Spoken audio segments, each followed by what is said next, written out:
Brooke and Jubal's second date update. The actual date on today's second date update is crazy. All right. So this girl emailed us. She actually went car shopping with a guy on their first date. And he ended up buying her a car. Stop it. That is not true. No, it's not true at all. I was going to say. The car shopping part was true. I made up the rest. Morgan is on the phone with us right now to do a second date update. She wants us to call a guy named Graham today to find out why he won't call her back. How are you, Morgan? I'm good. How are you, Jubal? Good. So you went car shopping on your first date, huh? Yes, we did. That actually sounds kind of fun to me. Of course it That's does. because you buy more cars in 1 year than anyone I've ever met in my life. I like going on test drives. I don't think a girl would enjoy doing it. But Morgan, how does somebody go car shopping on a first date? Well, we met at the gym, and we'd been seeing each other there for like 2 months.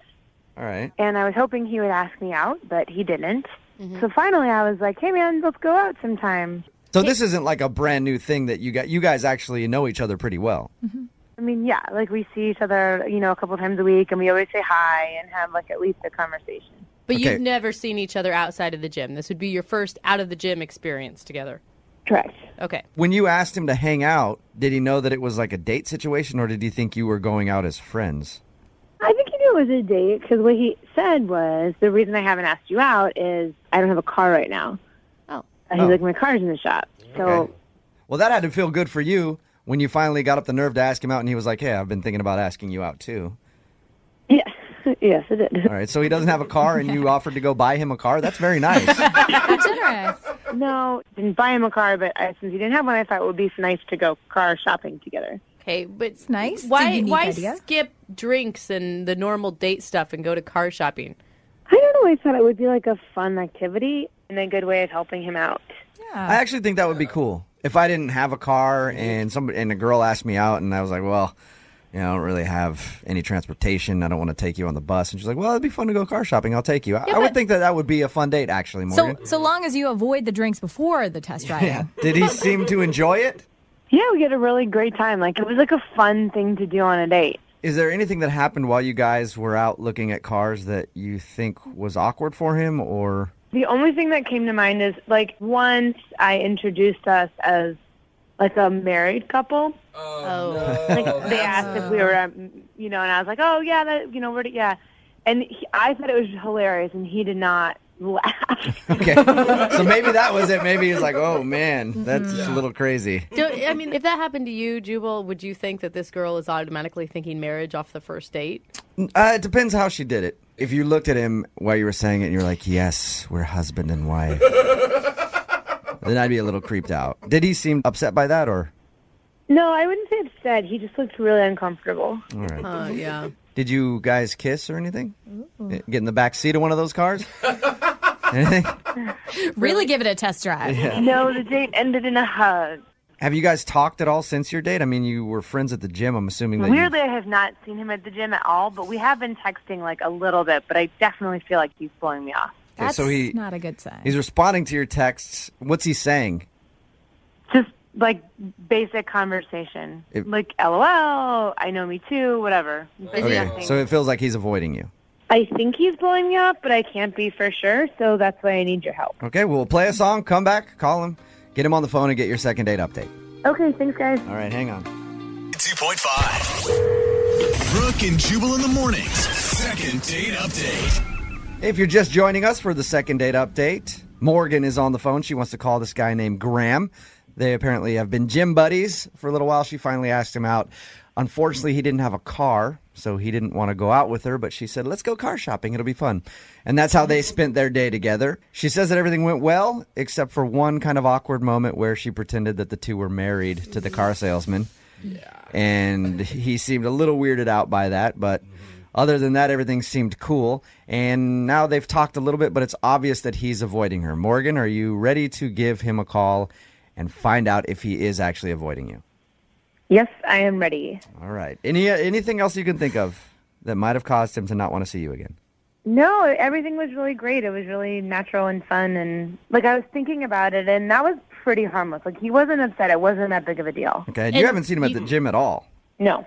I will say, as someone who's dated like everybody at my gym, if you get somebody to change their gym schedule, then you might have done You've something. done something wrong.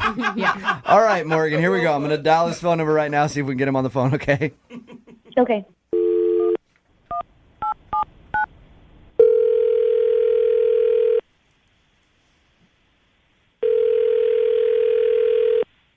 Hello? Hi, can I speak to Graham, please? This is Graham. Graham, how are you? This is Jubal from Brooke and Jubal in the morning. Like the radio? Yeah. Just like the radio.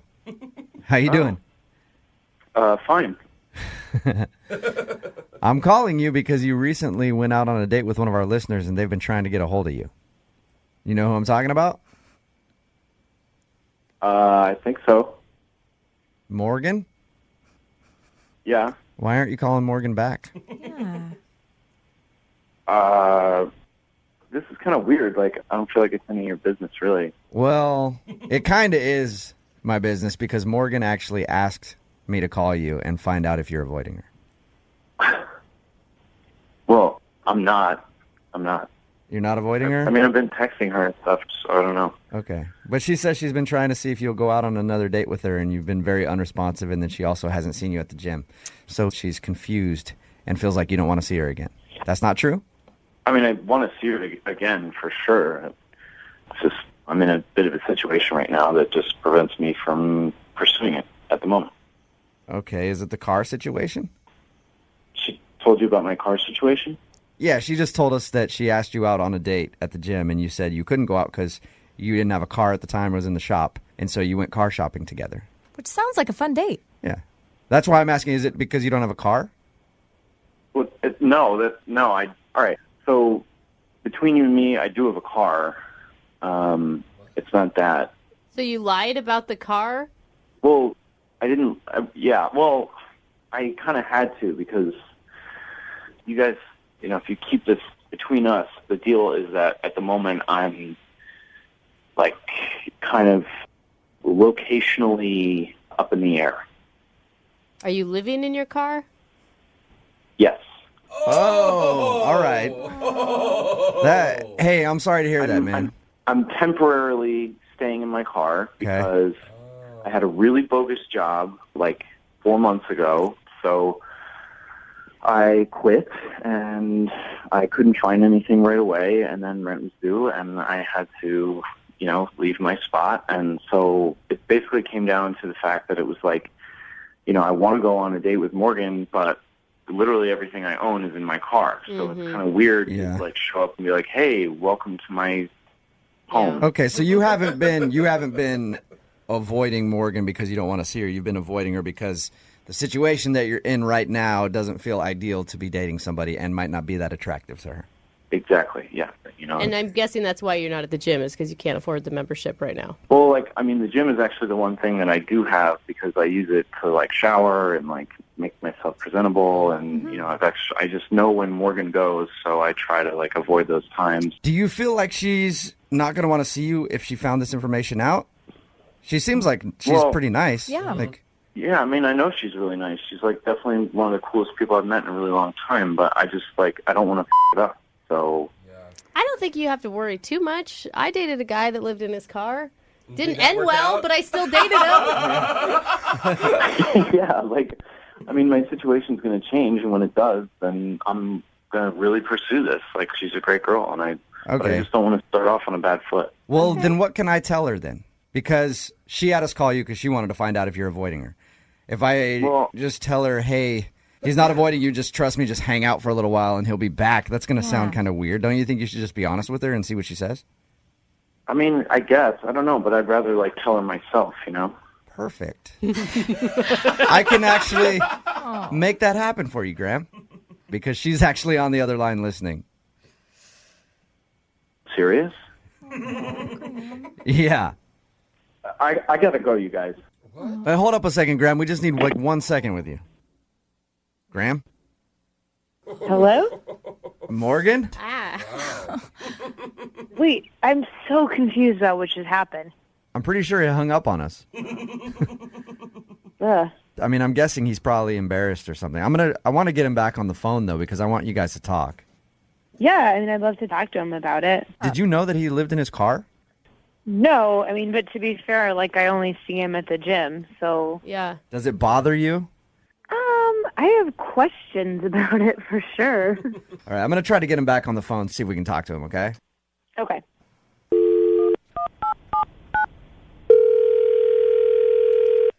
Hello? Graham? Yeah, sorry. I thought I had a job offer calling on the other line, but it wasn't. Oh, all right, that sucks. Well, I was in the middle of telling you that Morgan was on the phone and wanted to talk to you. Morgan? Hello.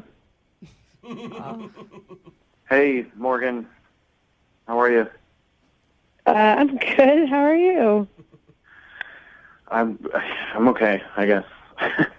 So, I had no idea. Yeah, well, that was kind of the point. I was hoping it would stay that way, but... Graham, you could have told me you're living out of your car. Like, I would have understood. Yeah, I mean, I don't know. I didn't want to, like, mess anything up before we even, like, got started with anything, you know? I don't know. I just wanted to be able to, like, do nice things and, like, take you places and, you know, start off on the right foot rather than have it be, like, some kind of weird thing that, like, we have to, like, overcome together right at the beginning. That's totally understandable. So do you want to get a job? Are you looking for a job? Like, what's your deal? Yeah, I mean, I've been looking every day. You know, it's like that's my job right now is getting a job. You know, it's just not that easy right now. And I'm, you know, if you could just give me like 2 more weeks, I'm gonna have something by then. I have a couple of leads coming through right now, and I'll be back on my feet then. And I don't know. I just hate to like ruin this before anything even had the chance to happen. Yeah, but Graham, now that you guys got this out of the way, I will pay for you guys to go on a second date. Yeah. Would you, I mean, you might as well go out with Morgan again, especially now that she knows what she knows and you guys can talk a little more in depth about the situation. Yeah, it's out there. Yeah, I want to. I just hope she will. Okay, but what I'm saying is, Graham, why do you have to wait like 2 weeks until you get a job? I will pay for you guys to go on a second date. I mean, free hot meal. Come on, Graham. And then you guys can decide what you want to do about your situation when you go out. But would you like to go out with her? Absolutely. Yeah. Morgan, do you want to go out with Graham again? Graham, like, I like you, and I would love to hear more about your situation, and I'm totally down to hang out with you and go on a date with you. Oh, I like her. Oh, it's going to be so easy to get her back to your place, Graham. I mean, that's awesome. I really didn't expect you to be that cool about it, and I'm just glad to hear that. It's like a huge relief. There you go. Successful second date update. We'll send you guys out again, and you can have a good time. Graham, I want to let you know it's your lucky day today. Yeah. Oh, yeah? Because not only am I sending you out on a second date with Morgan, but I'm going to go ahead and adopt you as my own. You can come stay at my place if you'd like. I think I'd rather stay in my car. All right. Brooke and Jubal in the morning. Today's second date update might have actually just changed somebody's life. It's Brooke and Jubal in the morning. I'm moving 92.5. If you missed today's brand new second date update, this girl Morgan wanted us to call Graham because he'd been avoiding her. Turns out that Graham, when we got him on the phone, doesn't have a house. He's in between places right now because he quit his job and can't afford rent, so he's living in his car. And that's why he was avoiding her, because he was embarrassed of that. Oh, it's cool. tough. At the end of it, she gave him a second chance. She wanted to go with him again. That's She didn't. so cool. She could look past that. But I say that it could change his life because we're getting so many text messages in at 78592 with job opportunities for Graham, and that's what he was saying. He quit amazing. because he couldn't take his job anymore that he was doing because it was terrible. And so he's been looking for a new job, and he was going to try to find a job and then hopefully ask her out on a date when he could afford to take her out and could afford to have a place to take her back to. But everybody texting us at 78592 is offering Graham a job. I'm going to go ahead awesome. and get all these together, give it to him, and then I'll leave it up to him to get in contact with you guys. But we really appreciate that. You guys are awesome. We have the best listeners. Yeah, like we joke around a lot and stuff, but when it comes to like semi-serious stuff like this is so Don't they know refreshing. that we're supposed to be all cold-hearted Yeah, here? I mean, know. come on, we're the Feel Bad station. This is not what we do. This is uncharted territory for us. It's really weird. Charitable things. Interesting. But yeah, thank you guys very much. I think Graham will obviously appreciate it, and hopefully he can get a job out of the deal, and the two of them can start a relationship or at least go out and enjoy each other's company a little bit. But I will get all the job offers down. Keep them coming if you want to try to interview him for a job and you're interested in that. At 78592, I'll give it to him and see if he can get in contact with you, and we'll get an update. I'll stay in contact with Graham and see if we can find out if he actually gets a job out of the deal, and then if he does, I want 10% of whatever he's making because I helped him find that job. Kind of a finder's fee. Right. Look, we're charitable to a point, all right? I'm not an idiot. Have limitations, all right? Remember, if you want a second date update, all you have to do is email the show, Brooke and Jubal at moving925.com. Brooke and Jubal's second date update. For the past week, we've heard nothing and seen nothing on our text message board, but when are you guys going to talk to Brittany and Noah? Oh my God, I need a Brittany and Noah update. If you're unaware with who Brittany and Noah are, Brittany came on our show a little while ago, wanted to do a second date update on Noah because they had a one-night stand about 3 years ago that ended up in a baby. Yeah. And Noah didn't know that he had a 2.5-year-old daughter out there. We said, we'll set you up on a date. They agreed to go out. And she didn't tell him. She chickened out the night that she went out with him. She actually ended up telling him on the air with us that he has a child. Still shocks me. Yeah, it was Still shocks me. tears everywhere. He was freaking out, obviously. He was in shock. Well, we finally got them to go out and said, hey, we'll let you guys get together. You clearly have some stuff to talk about. Brittany is on the phone with us right now. Brittany, when did you finally end up going out with Noah? Well, first of all, I just want to say thank you to you guys. Well, you can thank me. I don't know if you have to thank the rest of the guys. You can thank Really? me. Jubal? You're welcome. I So appreciate humble it. of you. Yeah, Because you're such no a problem. proponent of love and things working out in the end. Anyway, Well- you're welcome. Yeah, thank you so much, because I don't think, like, if I hadn't called you, this whole thing wouldn't have happened. You know, I don't know if I would have had the courage. So just, like, getting other people involved, even though it's kind of weird that it's all on the radio. But thank you very much, you guys. How was the conversation after you came on the air with us and dropped the bomb to him that he has a 2.5-year-old daughter? I was really nervous, and it was a little awkward and tense. He definitely was quieter than he was the time before, I think, for obvious reasons. Well, he's a dad. He's more responsible now. So more inner thoughts. What did you guys do when you met up? We went out for coffee, but, like, at this place that has a little room to the side where there's not a lot of people during the day. So it was just us there. It's not mini golf or anything, Jubal. Yeah, that would be fun. We went bowling. See, that's where I think it would be great. A couple beers, a little bit of competition. Could be fun. Brittany, now, when you met up with Noah again, are you expecting, because I know you still have this crush on him, are you, like, still looking for something romantic here, or are you just down to business and you just want to take care of this, dad stuff? I went into it wanting my daughter to have a dad. But I think I told you guys last time that I hadn't remembered how attracted I was to him. Mm-hmm.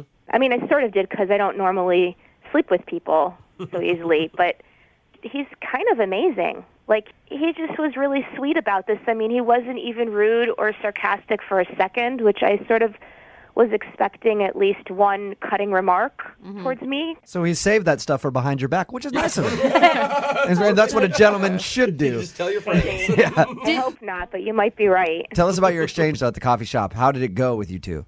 Like I said, it was a little bit weird, but I told him all about our daughter, and he wanted to understand what had happened right afterwards with my parents. I went into more detail on that.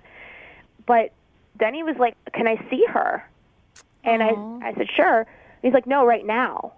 Oh, like in person or like a picture? Yeah, he wanted to see her right then, which made me nervous, obviously, just because it's a big deal. But also, I haven't talked to my daughter about any of this, and because I didn't know what was going to happen. I don't want to tell her, oh, you have a dad that's in town, and then have him not show up. Absolutely. So you want to know his intentions before you Yeah, exactly. So I hadn't prepared her for anything, and that would be something at least over a week I would want to talk every day a little bit to her about. Mm-hmm.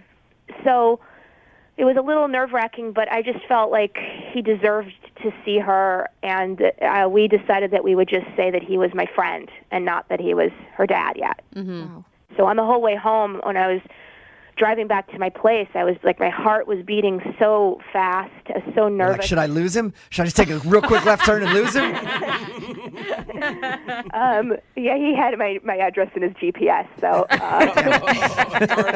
but we came in and she was playing with the babysitter, and I introduced him as my friend. And he had a bag with him. He had brought a stuffed horse. Oh, that he gave her. Whoa. It was really cute. that's really sweet. How did you, Brittany? How are you feeling in that moment? Like your daughter meets her dad for the first time. You know, it's a hard thing to describe because it's a lot of confused feelings. I mean, mostly I think I could hear my heart beating. Yeah. You know, you're not that aware of exactly what you're feeling. You just know that you're freaking out. Are you just thinking like you're so lucky to get accidentally knocked up by a guy who turns out to be great so far? I mean, I'm a little bit nervous because that happened 2 nights ago, and he said he'd be in touch with me. Yeah. So for a whole day and a night and a morning, he hasn't been in touch with me. So you haven't heard from him. How did you leave things? Was it a good feeling? It was good, when he was interacting with her, and then I walked into the door. I felt like I wanted to hug him, but I was sort of so freaked out that I didn't reach out to hug him, and he didn't reach out to hug me. So it was a little bit weird. But he strikes me as a guy who, I don't know, he seems like a lot of stuff happens inside of him. But, he's a guy. So he sucks at communicating his feelings. I think he might be better than a lot of guys, but he's still not, like a woman would be telling you everything she felt probably, or yelling at you or something. Brittany, we're gonna give him a call next. Is that all right with you? Oh yeah. Okay. I'm dying to know what he's thinking, actually. Right. And if he's ready to be a full-on dad. And weirdly enough, I'm actually wondering if he's attracted to me. But you don't have to ask him that. That maybe. Oh, we'll ask him that for sure. Are you kidding me? Oh, Brittany, All right. one thing at a time with this guy. We're going to call him right after this, okay? Okay. All right, hold on.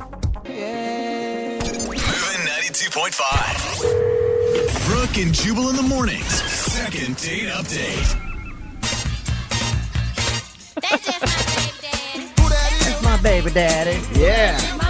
If you're just joining us, we just talked to Brittany. If you're unaware who Brittany is the girl that had us call Noah last week and informed him live on the air with us that he is the father of a 2.5-year-old baby girl, which was the spawn of a one-night stand 3 years ago. And we just talked to Brittany about meeting up with him because we sent the two to meet up. They actually got together about 2 days ago, met up for coffee. He ended up going from coffee, meeting his daughter. Yep. They didn't tell the daughter that it was the first time. On his request, though. He was the one that wanted it. They didn't tell the daughter that he was the father. He just kind of met her and played with her. Brittany hasn't heard from him in 2 days, so we're going to talk to him right now and see how he feels and how he's processing the whole thing, learning that he has a 2.5-year-old daughter and then actually seeing her for the first time. Brittany, are you ready to talk to Noah? Yeah, I'm nervous, but yeah. And up until this point, Brittany, it's gone better than expected.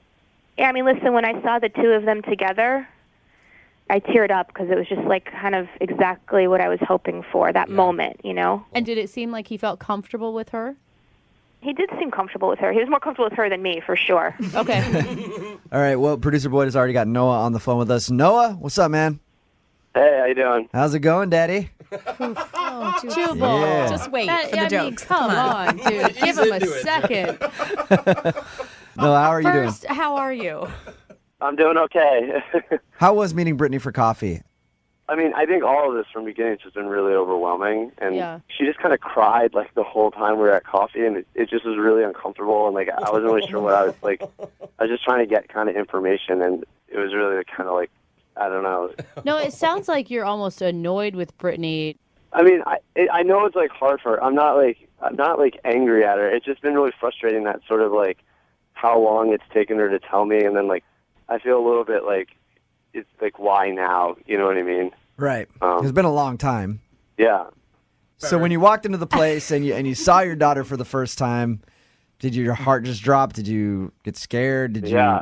I kind of had this idea in my head of what I was looking at. Anytime I see a little kid, I'd I guess it's probably like creepy, but I was like looking at kids, like being like, is that like what my daughter's gonna be like? You know? Totally. Stalking parks. That's totally That's a little creepy. understandable. It's a little creepy there, Noah. But then when I walked in, she was playing. I mean, I couldn't have prepared myself. She's like beautiful, and I don't know, just like.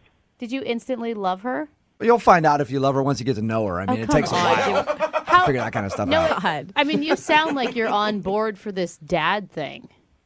Yeah, I think so. I mean, it's interesting though because I don't know anything about being a dad, so I'm also like sort of scared of that aspect of it. I think most dads don't know anything about being a dad. No, I'm true. No, Yeah. I'm 6 months pregnant, and my husband and I have no idea what we're getting ourselves into. I don't think that that's abnormal. And that is why I wonder why people do this to themselves.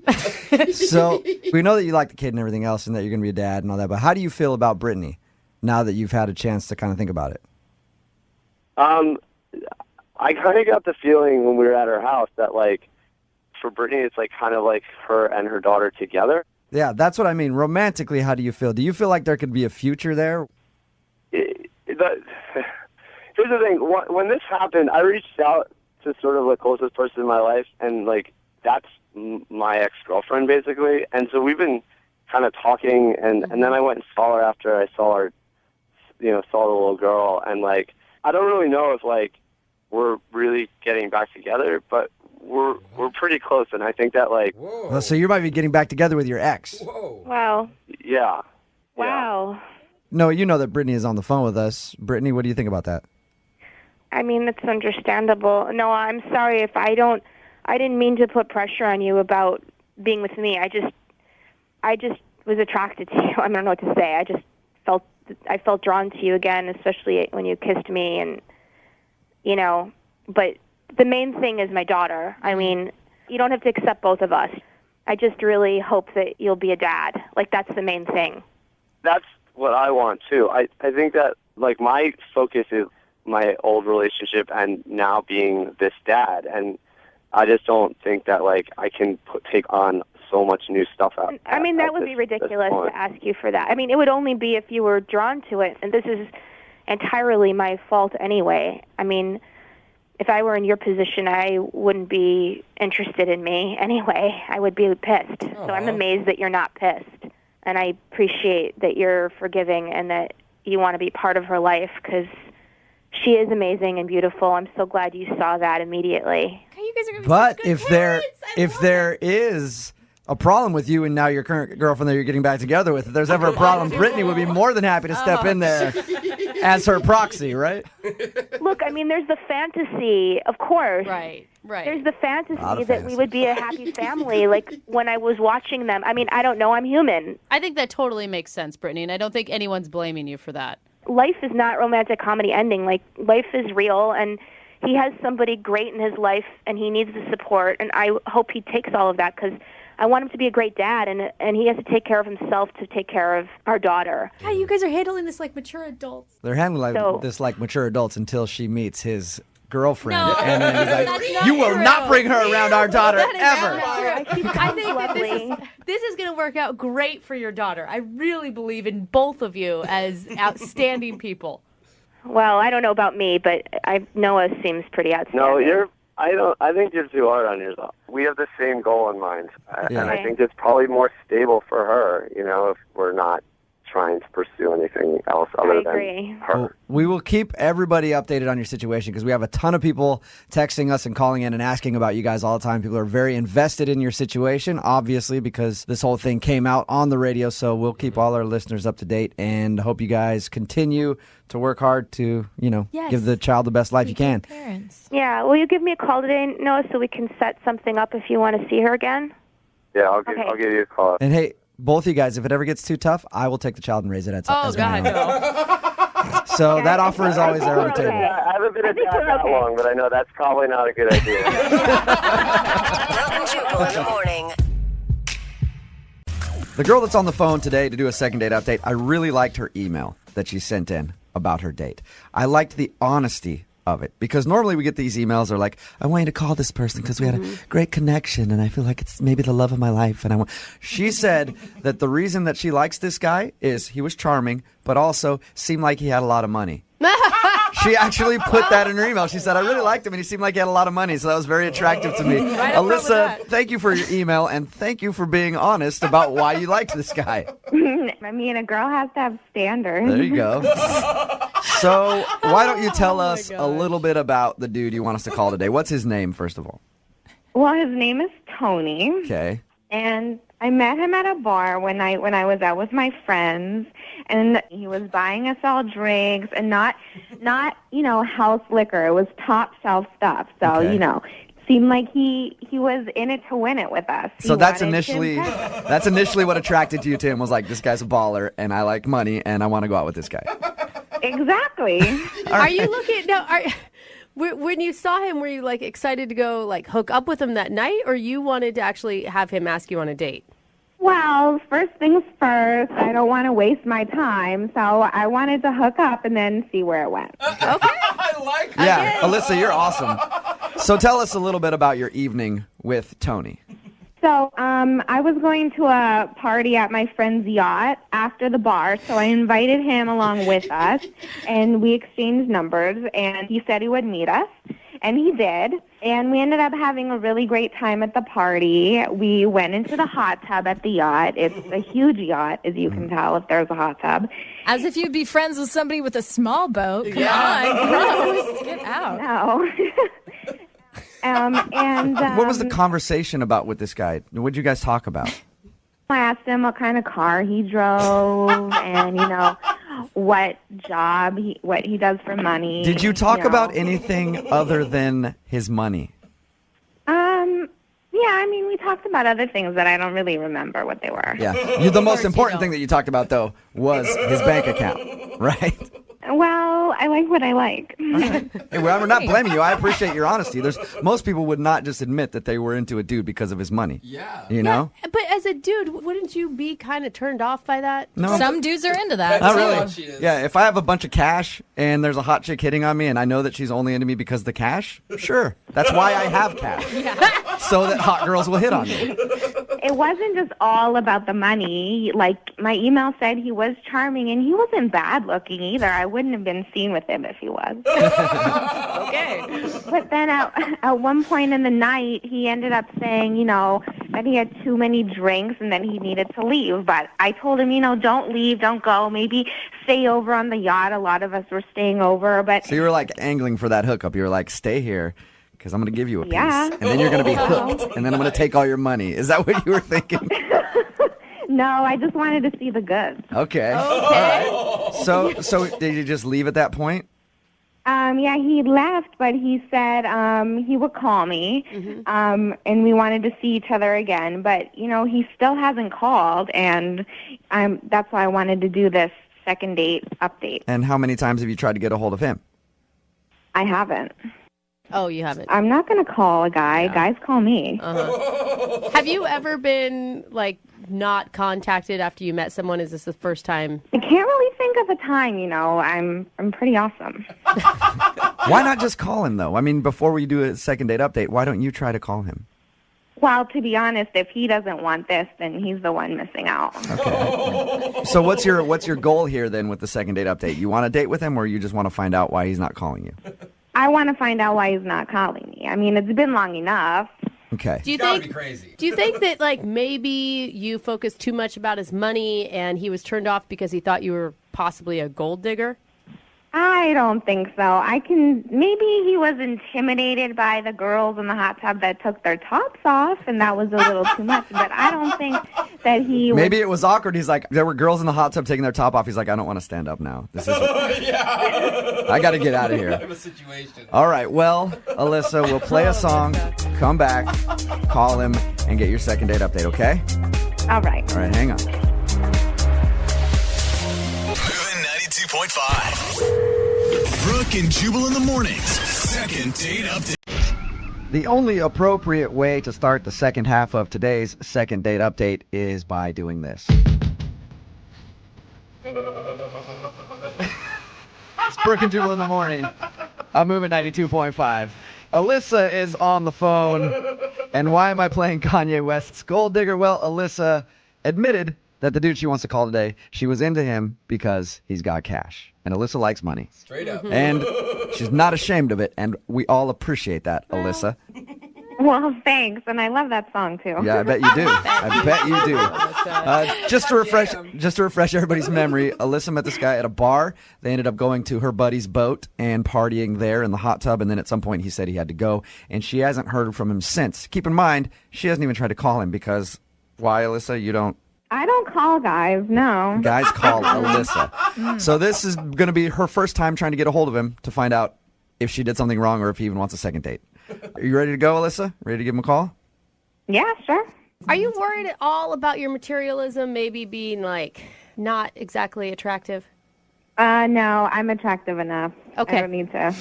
Definitely have confidence, and I like that. Yeah. All right. I'm going to dial this phone number right now, okay? Okay. Here we go.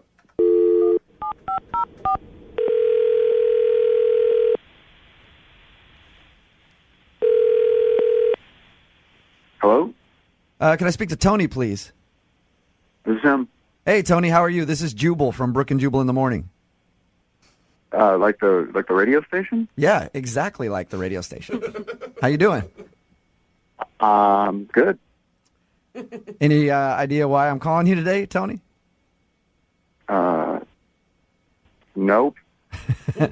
Well, somebody recently sent us an email about you. Okay. Her name is Alyssa. You remember meeting a girl named Alyssa? Yeah, I do, actually. Okay. Well, we do a segment on our show. I don't know if you've heard it called the Second Date Update. Have you heard that before? Yeah, I've heard of it, I guess. Okay. Well, Alyssa wanted us to call you today to ask you why you're not calling her back. Okay.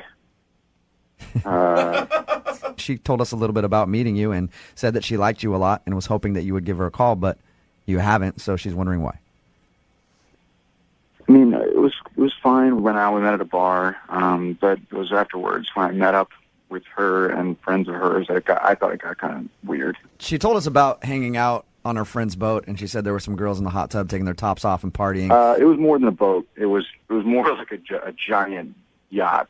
All right. Well, yeah, I mean, I guess boat would be an understatement. If it has a jacuzzi on it and everything else, the thing had to be a monster.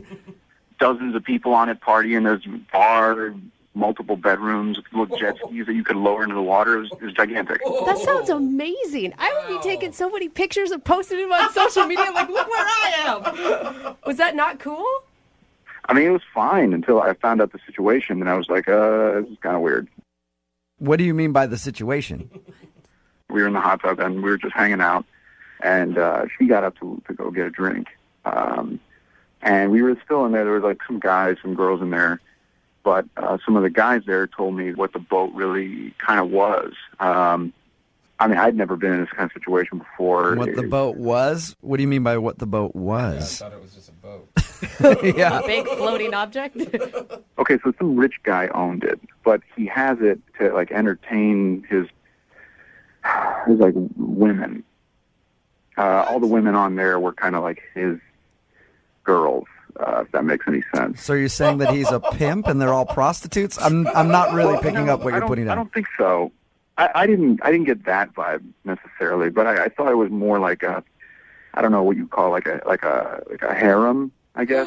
Like his. What? He's like a sugar daddy to these women. So you're saying that all the girls on there are like his girlfriends? Kind of.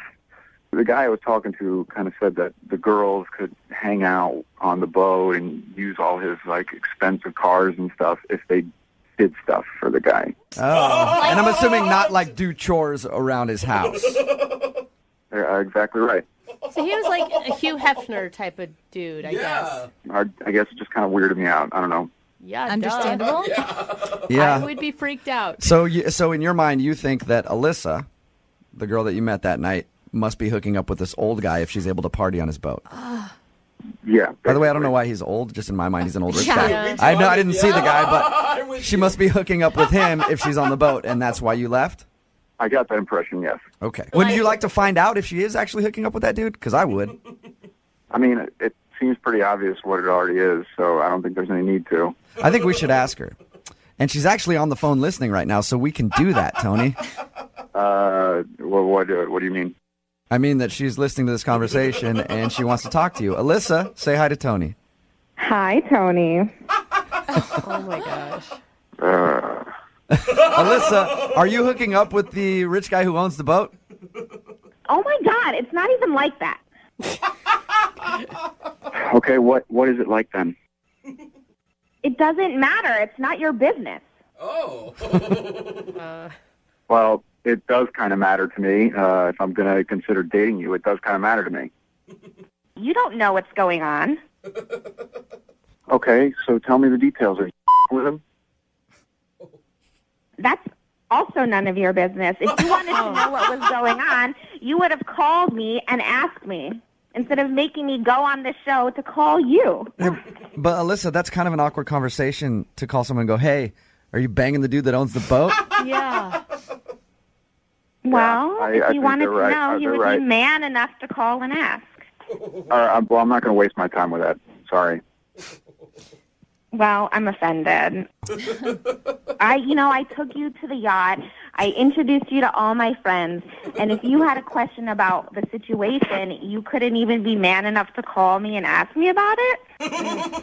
You didn't hear this from me. You heard this from somebody else. This could be a rumor. I mean... Well, we hung out for 4 hours. What difference does it make? I'm not going to waste my time. It's not like we were married or something.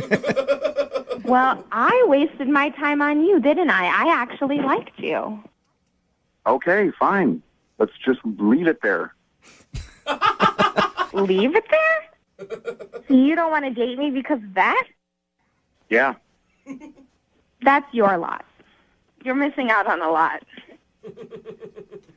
Okay, I'll deal with it. Are you serious? Yeah, I'm serious. Oh my God. All right, well, at this point, I would like to ask you guys if you'll go out on a second date. I will pay for No. it. No. Oh, Alyssa's saying no. No, I would not like to go on this little piece of man who couldn't even call me back. Okay. Alyssa, you're potentially sleeping with someone else to be on their boat. Remember this, right? It's a really nice yacht, Brooke. It's kind of a big deal. I don't appreciate all of you guys judging me for something you know nothing about. So, all of you. Alyssa, hey, not my me. gosh, Alyssa. I'm not judging you at all, Alyssa. Look, if there was a millionaire who's like, hey, I want to fly you on my helicopter on my yacht, dude, I'd go that guy for hours. Okay? You're so gross. There's a millionaire listening. Get at me, all right? Brooke and Jubal at moving925.com. Brooke and Jubal in the morning. It's pretty unanimous. Everybody on the text message board at 78592 that heard the second date update agrees that the guy, Tony was his name, dodged a huge bullet and decided not to go out with Alyssa. Ooh. If you didn't hear the second date update, Alyssa wanted us to call this guy named Tony. She liked him because she said it. He had money. And she likes money. Well, they partied on some guy's boat that she knows, and he ended up leaving, and she was wondering why. Turns out that somebody told him, like, hey, the girls that party on this boat, the only reason they're here is because they hook up with the guy who owns the boat, and he lets them party on it. So he was, like, not really cool with that. I feel like I'm so naive. I didn't think that really. I thought that only happened in movies. No. No. You know, no. like- It happens out It here, really too. happens. Actually, That's why I'm trying to get rich. I was going to say, I think Jubal and I are striving to be that. Yeah, that's why guy. that's why guys get money, because that actually does happen. But no, Tony turned her down. She got mad, and everybody on the text message board thinks that she is a horrible person. Well, Yeah, everybody. she needs to I learn a liked couple her. lessons in life. I thought she was a sweetheart. She's on the wrong path. Unfortunately, I don't think my bank account is big enough for her to like me. Yeah. If you want to hear the second date update, it'll be online shortly at moving925.com. If you want a second date update, all you have to do is email the show, Brooke and Jubal at moving925.com, and we will call the person who didn't call you back. Hello, America's. Brooke and Jubal's second date update. Sometimes surprises can be a good thing on a first date, like surprise flowers, surprise thumb, What the surprise no pants. That's not Those it. are good surprises on a first date, you know? I'm And- on to the pants. Michael, who is on the phone for a second date update today, he planned a surprise for his first date, but he thinks that's the reason he's not getting a call back. In his email, he said he thinks his surprise backfired. So I don't even know what his surprise was yet. Probably wasn't a thumb, because he'd be getting a call back. So, Michael, how are you? I'm doing good. How are you? Not too bad. Before we find out what your surprise was and why you think it backfired on you, what's the name of the girl you want to call today? Her name's Veronica. Veronica. All right. And how did you meet Veronica? I met her on a blind date. Okay, so you planned a surprise for a blind date. Isn't the blind date in and of itself already a surprise? It was, but my friend had told me that she likes cats, and I have 4 of them, so I figured, why not bring them along? All of They're them? bringing you 4 cats along on the date? Well, why not? She said they like cats, so I'm like, okay, she likes cats. Hold up. How do you even do that? Do you put them on leashes? What are the logistics of bringing 4 cats on a date? Throw them in a duffel bag? Well, I put them in their cages and then brought them in the car and then open up the cages and I kind of let them roam free. I mean, they're pretty well. What was her reaction to all this? Oh, I mean, she was happy. I guess she was happy. She's like, "Oh, you have your cats here," and I'm like, "Yeah, you like cats?" She's like, "Yeah." So, I assumed everything was good. So she wasn't. She didn't.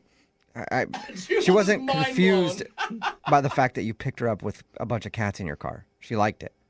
Well, she was surprised by that, but I think it was a good surprise until everything backfired. How did it backfire?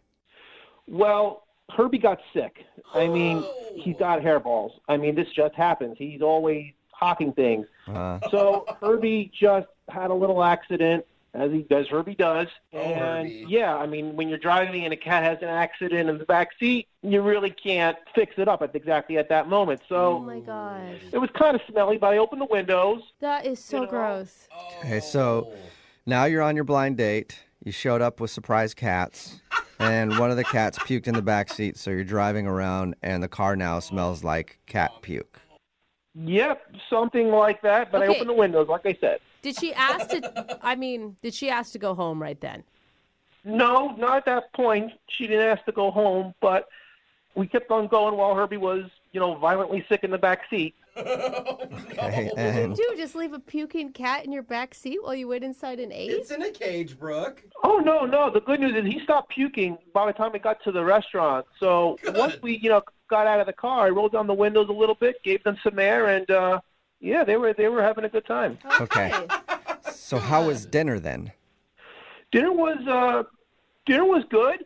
She was a little standoffish. I mean, she seemed to, kind of be genuinely concerned about the cats. Okay. That seems like a good sign that she was generally concerned about the cats, because I'm not going to lie, if I was in her position, I probably would have been done with the cats and you at that point. Oh.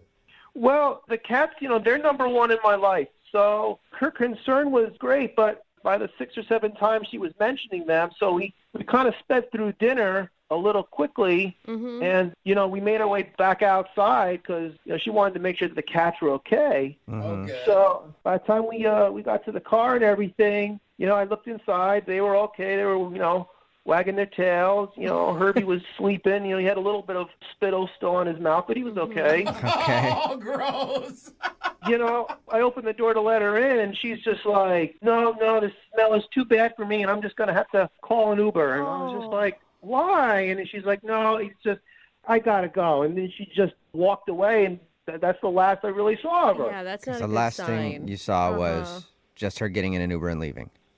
Yeah, that was the last thing I saw. And Herbie was really sad. I mean, I looked over at him, and he seemed sadder than usual. Well, he should be.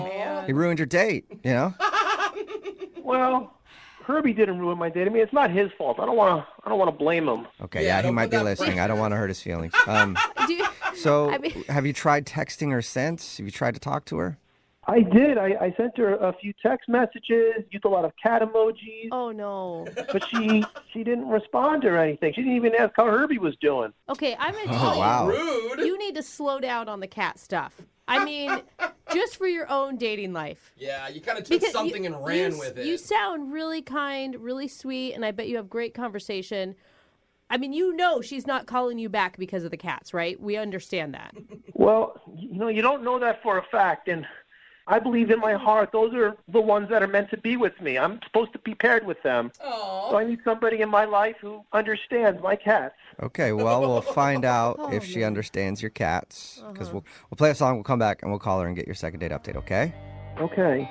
All right, hang on. Moving 92.5. Brooke and Jubal in the mornings. Second date update. This is normally the time I try to think of something crazy to make up about the first date Yeah. that a couple went on, but today I don't really need to because the first date was weird enough. I don't have to be weird about it, which is nice. If you're just joining us for today's second date update, Michael is on the phone and he wants to call a girl named Veronica. He was set up on a blind date. He showed up to pick her up and he brought along his cats because he heard that she liked cats. So he brought 4 of his cats in the car. 4. And I guess at first that was okay, but then one of his cats started puking everywhere on the way to dinner, and the car smelled so bad that she said she was just going to grab an Uber, and she left, and he hasn't heard from her since. All right, Michael, are you ready to give her a call and find out if it was the cats that ruined the date? Yeah, but you know what? I was thinking it really was kind of my fault. Uh-huh.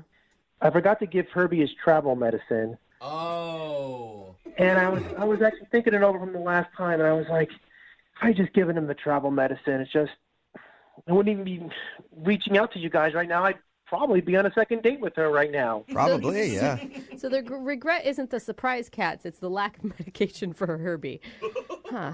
Yeah. Okay. Lesson learned: the next time you take your cats along on a first date, make sure they're properly medicated. No, just don't bring the cats. Okay.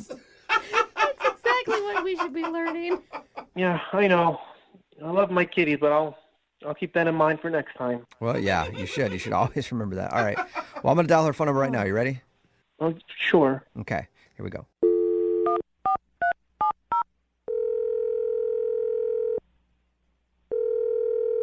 Hello, Hi, can I speak to Veronica? this is she. Hey, Veronica, how are you? This is Jubal from the radio show Brooke and Jubal in the Morning. Oh, hi. Hi. Hi, Veronica. How you doing? I'm good. I'm a little confused why you're calling. Okay, well, let me clear that up for you. We do a segment on our show called The Second Date Update. That's where if you go out on a date with somebody and then end up not calling them back after, they can email us to get you on the phone and find out what happened. Okay. Okay, and we got an email from a guy named Michael.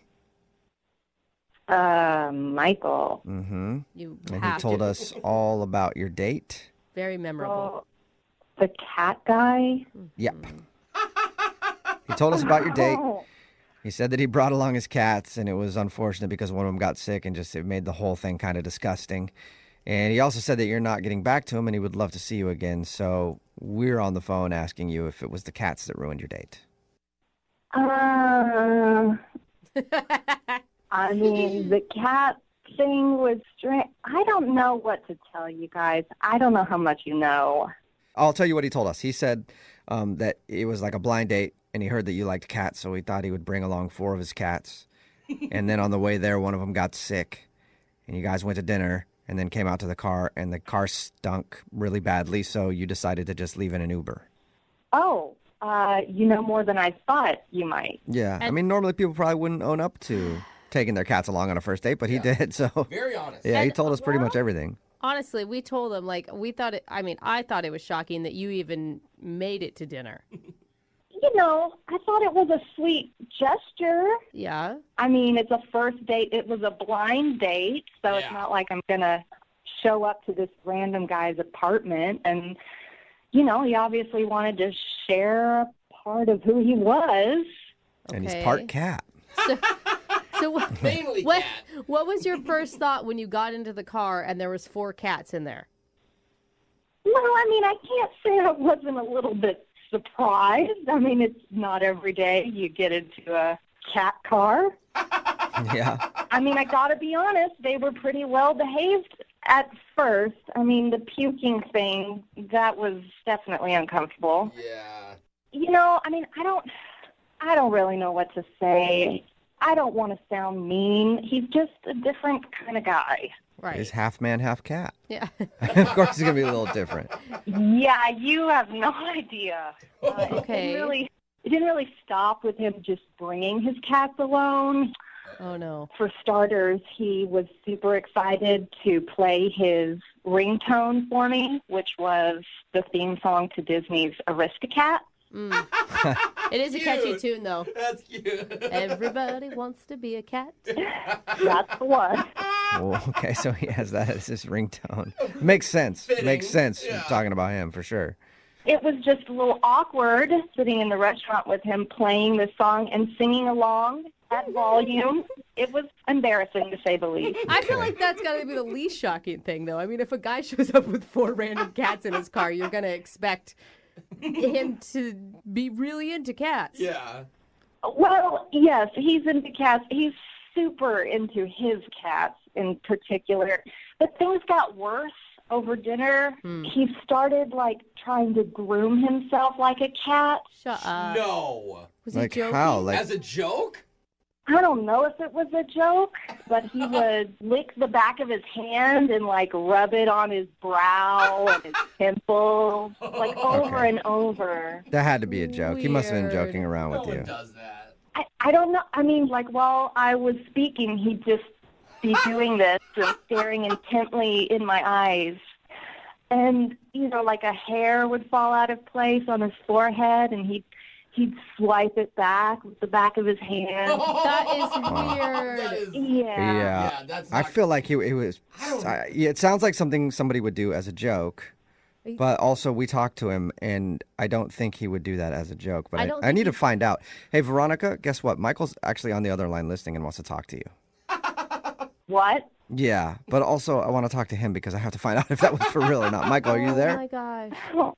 Yeah, I'm right here. Oh, my God. Michael. Did you hear everything she said?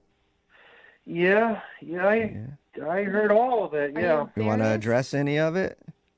Well, for starters, everybody likes that ringtone. You know, after hearing her words, it sounds like, you know, everybody wants to be a meanie. I don't know. It just doesn't sound particularly nice.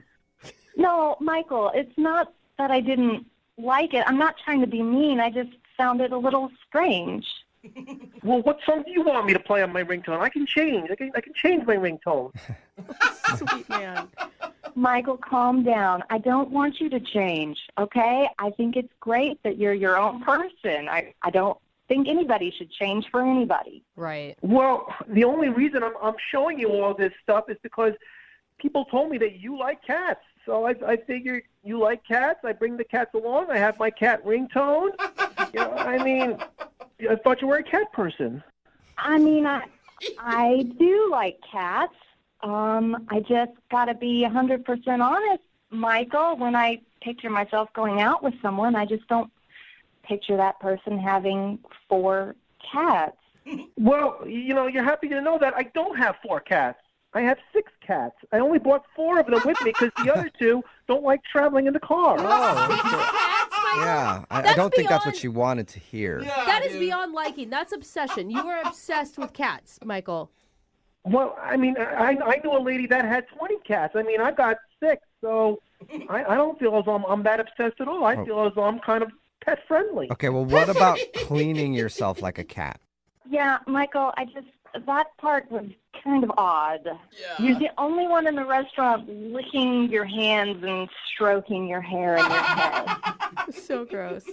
I'm sorry. I mean, honestly, I didn't even know that I did that. I mean, I'm around my cats so much, I just kind of pick up their habits after a while. Oh my God. Okay, so you don't were realize licking that you're your doing hand?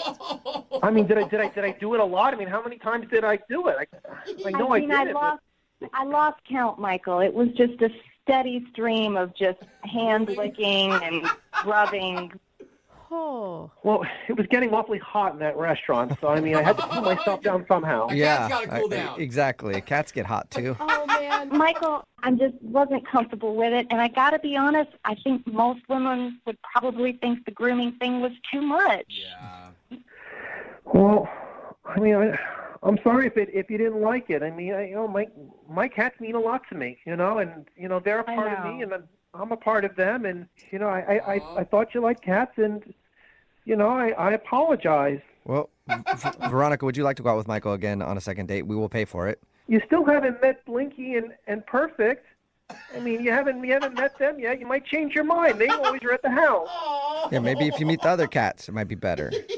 I really appreciate it, but I'm just going to have to say no on this one. I just don't think I'm the best match for you. You're a dog person, aren't you? Oh, my gosh. That was Maybe sound like that's an insult. That was an insult, wasn't it, Michael? He's mad. I'm sorry I lashed out like that. I didn't mean to, you know, insult you. And whenever people come at me, my claws come out. Okay, there it goes again. He's not declawed. Michael, The life of a cat. I think you need to maybe, you know what, there might be some kind of cat dating website out there for you, you know, where you can find someone who's just as into cats as you are. No, I went on those websites. Those people are weird. All right, well, good luck to you then, man. Brooke and Jubal in the morning. Text in at 78592 says, I've never been happier to be a dog person. It makes sense. If you missed today's second date update, this dude Michael wanted to call Veronica, and he found out that she was a cat lover. It was a blind date, and he thought it'd be a good idea to bring his 4 cats along on the date in his car with them. And one of the cats ended up getting sick and then throwing up all over the place. Well, when we called Veronica, she told us that Michael's obsession with cats was worse than we thought because he actually had the Aristocats theme song as his ringtone, and he would groom himself during the date. Without he would, even lick his hands and then mess with his hair, like he was cleaning himself like a cat, and he didn't know he was doing that. He says that he's been around cats so much because he has 6 of them that maybe he's just picked up a bad habit or something. In the end, Veronica said that she's not into cats the same way he is. Yeah, I don't think anybody is. We didn't ask the most important question.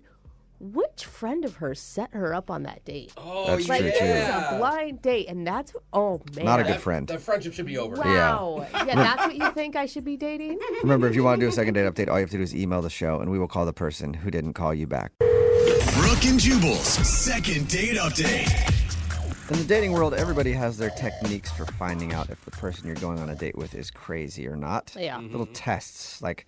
I invite everybody I've been on a date with on a robbery spree. If they say no, obviously they're crazy. If they say yes, let's have a good time. It's kind of how I do it. But Kyle, who's on the phone today for a second date update, apparently has a different, more boring method, I think. Better.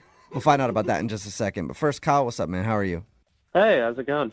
Not bad. So before we get into your little technique on how you find out if a girl is crazy or not, where'd you meet the girl you want to call today? What's her name? Her name's Virginia, but she also goes by Ginny. Okay. And met her on Tinder.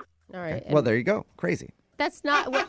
Then he would also be crazy. If everyone on Tinder's crazy, then they're all dating crazies dating crazies. I think that's what's happening right now. Well, that's fine. All right. So you said in your email that you have like a standard first date that's kind of a test for people you go out with. What did you guys do?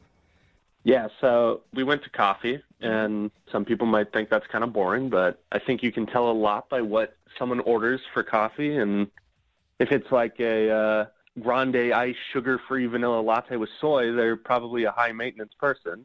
I mean, maybe they're lactose intolerant, but... So wait, you're judging people based on their coffee drinks? A little bit, yeah. I think you can get a good read for personality. Like, okay. Oh, I think you can. I mean, anytime I've been at a coffee place and there's someone just arguing about, like, it's not 124.5 degrees, I'm like, that person is way too high strung. Absolutely. I want to know what the best coffee drink a date can order in your mind. just coffee. Just a hot coffee. Okay. You don't think that means maintenance, that I guess? they're boring or basic? I mean, you could do whatever you want with it at the little prep bar, but that's your own prerogative. I just don't understand. If you're just getting coffee, why go to a coffee shop? You can make that at home. Well, it's fun.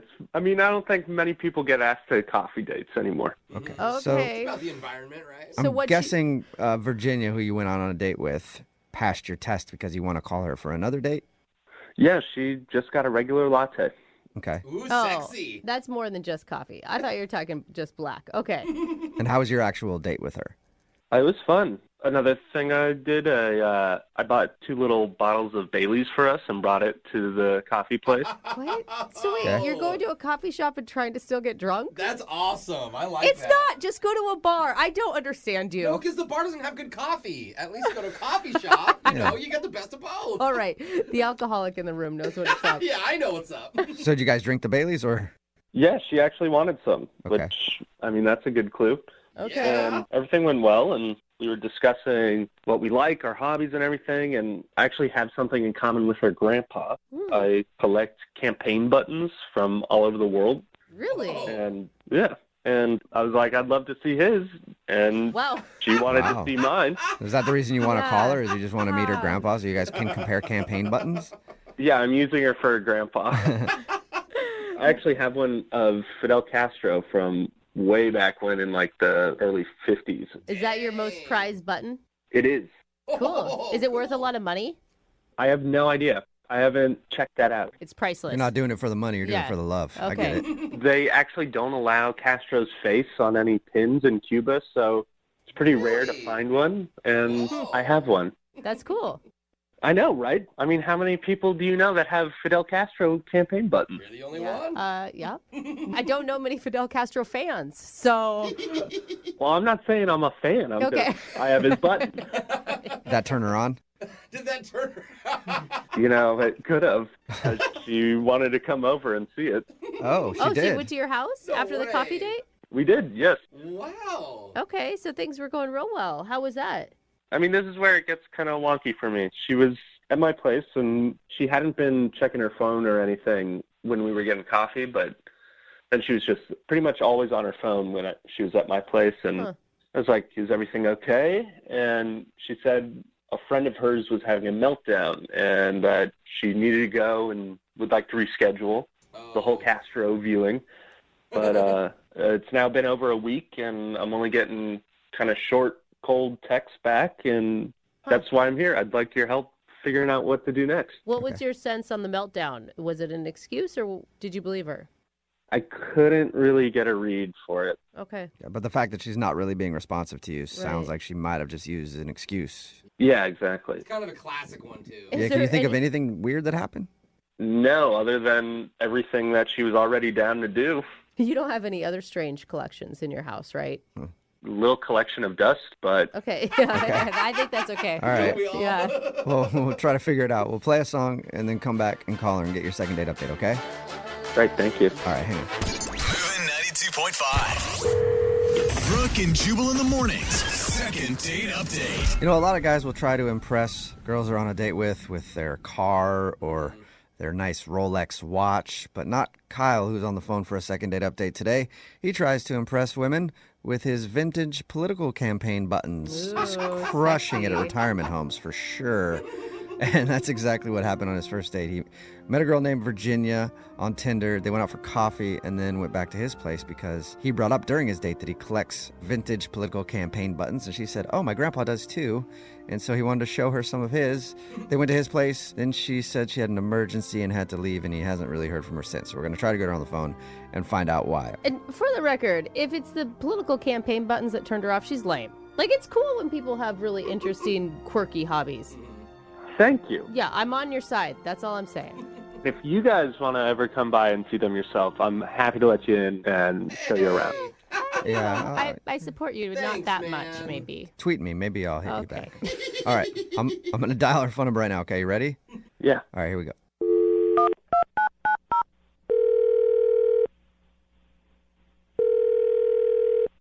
Hello? Hi, may I speak to Virginia, please? This is she. Hey, Virginia, how are you? This is Jubal from Brooke and Jubal in the morning. Who did you say that you were? Jubal from Brooke and Jubal in the morning. It's a radio show. Have you ever heard it? No. Okay. Got any friends that have heard it? I don't know. Okay. Sorry, what? You ever Google it? No, probably not. Okay, I'll just get to the point. It's a radio show called Brooke and Jubal in the morning, and we got an email about you from somebody who does listen to the show. Wait, what? You got an email about me? Yes. We do a segment on our show. It's called the Second Date Update. That's where if you go out on a date with somebody and then end up not calling them back after or wanting to see them again, they can email us to get you on the phone and find out what happened. So we got an email about you from a dude named Kyle. What the hell? I know, that's what I said, right? The hell? I guess I don't understand what's happening. So Kyle emailed us because he told us about your date. He said that he really enjoyed going out with you, but now it's pretty obvious that you don't want to see him again. And he wanted us to talk to you and see if we can find out why. Does that make sense now? Yeah, this is just like really weird. You mind telling us about your date? I don't really know what to say. It sounded like, I mean, from his description, that you guys really hit it off at coffee and that you went back to his place, which is always a good sign that you were interested to some degree during the date.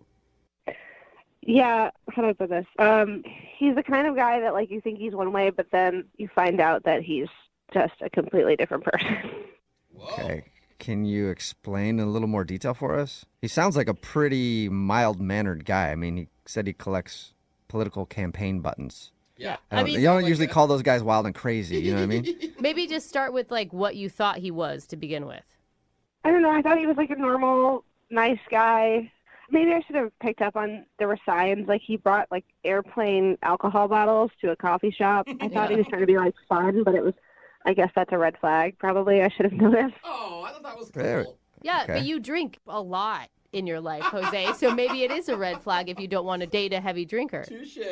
Yeah, that was like, I guess, the first weird thing. But we went back to his place, and I had to go to the bathroom. Mm-hmm. And I went to his bathroom, and there was a syringe just like laying out on the counter. Wait. And then I walked by his bedroom on the way back, and there was another syringe on his bedside table.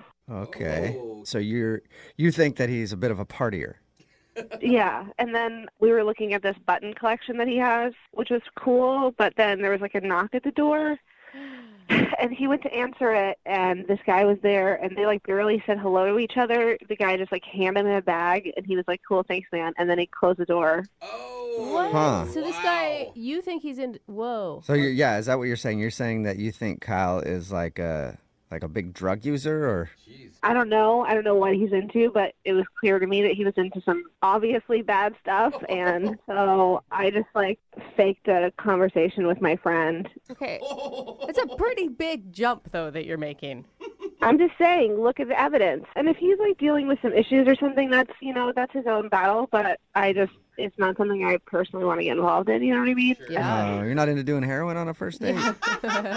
Bailey's and heroin. Jeez. What a prude. Yeah, no. No. All right. Well, wouldn't you like to find out what all that stuff was about? Not really. I mean, I feel like my instincts are pretty dead on. Think about it, though. If he was a drug dealer, he wouldn't contact us. I don't know that. Yeah, and I don't know that either because there's a lot of people who listen to the show that do drugs and are drug dealers, so they probably could contact us. But I was going to say, Virginia, the best way to find out is probably just to ask him, and he's actually on the phone listening and wants to talk to you. I don't want to talk to him. Okay, it's a little too late. Kyle, are you there? Yeah, hi. This has been a huge misunderstanding. Okay. The syringes are for insulin. I'm a diabetic. Oh, sure. Are you serious? I mean, I can't believe you thought I was a drug addict. I'm Like, not... there were syringes in, like, multiple places around your apartment, and a guy came to your door that you barely spoke to. The knock at the door was an Amazon delivery, and I'm not going to talk with him and get to know him. I didn't even think of an Amazon guy dropping off stuff. I automatically thought some dude was dropping off drugs to you. Wait, what about, you had, like, cleaning products, like, all over your apartment, and I went home and I Googled that, and it said that sometimes, like, drug dealers use cleaning products to, like, make their stuff or whatever. No. I cleaned my house earlier that day from, like, top to bottom. I just didn't put them away. That's a big assumption to go from cleaning products to meth lab. Well, I wouldn't have started there, but there's like 10 other signs. Like, there's just too many red flags, Kyle. Like, I'm not buying it. I'm sorry. Oh, you still don't believe him? Like, you brought alcohol to a coffee date. Like, what? You can't get through your day without... I can very much get through my day. That was just to, have some fun on a coffee date. You gotta believe me. This is crazy. I'm not Walter White. I'm not trying to judge you at all or your lifestyle, but, like, I watch a lot of documentaries. I just feel like I know my instincts are right here. If he could produce like a medical card that says that he is diabetic, would that be good enough for you? I don't need to produce a medical card to be believed. You just got to trust me. I mean, I'm a diabetic. I don't have to trust you, and I really honestly don't trust you. Like, I've seen it a million times. You, like, lure me into your apartment, you get me high on drugs, you, like, try and sell me out to prostitution. What? Damn, Kyle. I had no idea you were into so many. You're really like a drug dealer, you're human trafficking, you're doing all that? I'm not. I thought you were just like an innocent dude who wanted coffee and likes to collect buttons, but this is insane. Damn, I was wrong. Women that don't read the room can, like, get involved in some messed up stuff. I'm not interested. But Virginia, I mean, come on. You've watched too many true crime documentaries. Like, on this case, I think, why would he contact us if he was ready to do all this illegal, shady stuff? He'd be a horrible criminal who would have gotten caught already.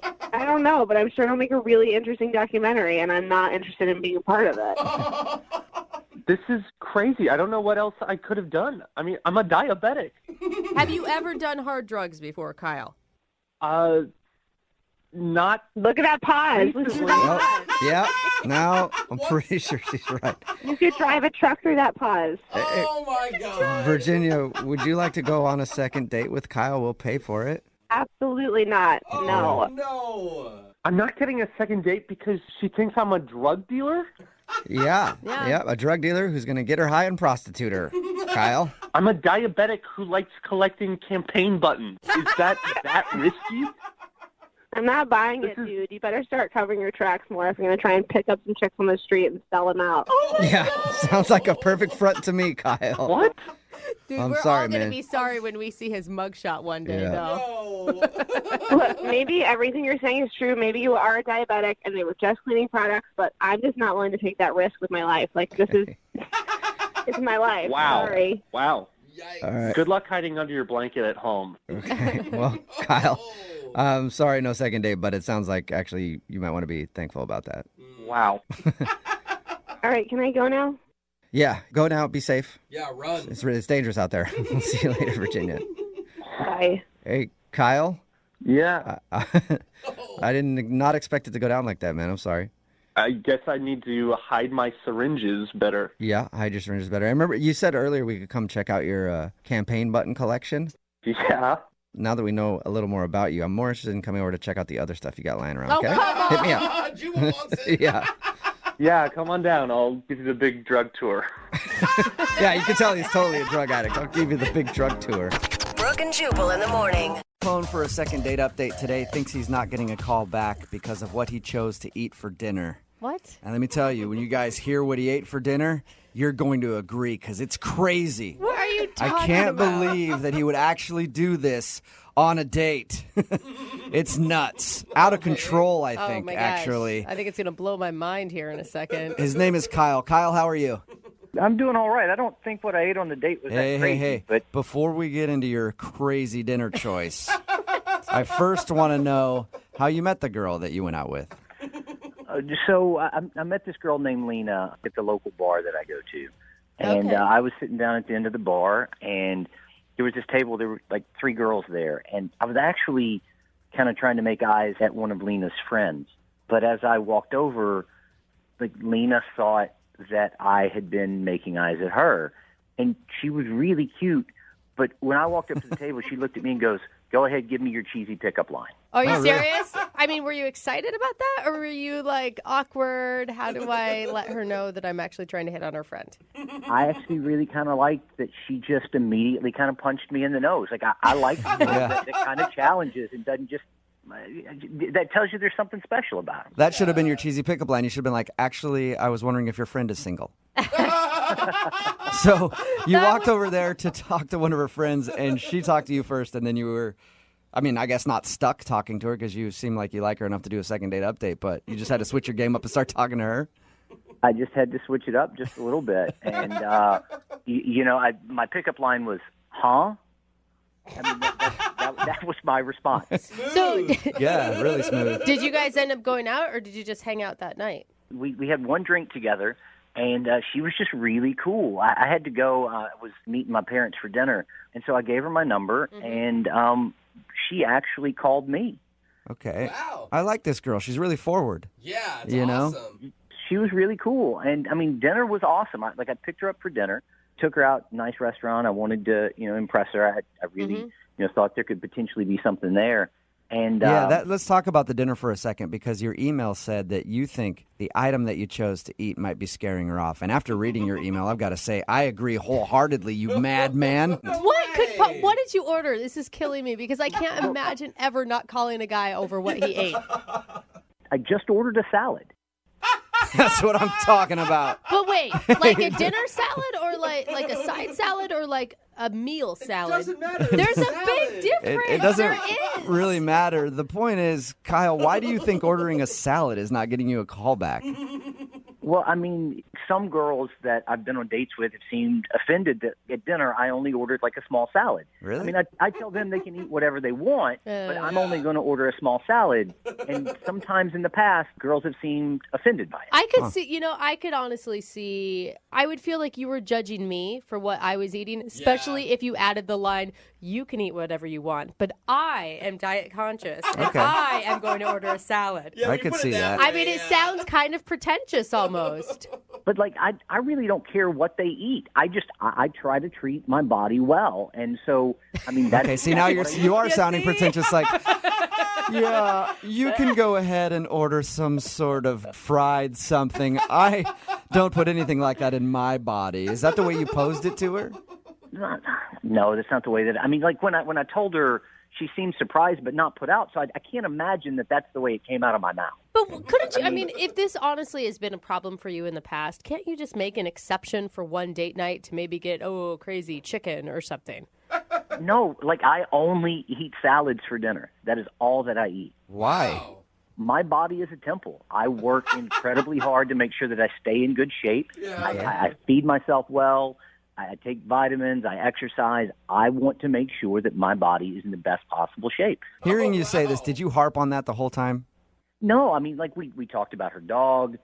We talked about my family. I mean, we had it. She seemed a little surprised, not put out, like I said. And then from there, conversation went very well. Can I ask, I think it's important to know, what did she order for dinner if you only had a little tiny salad?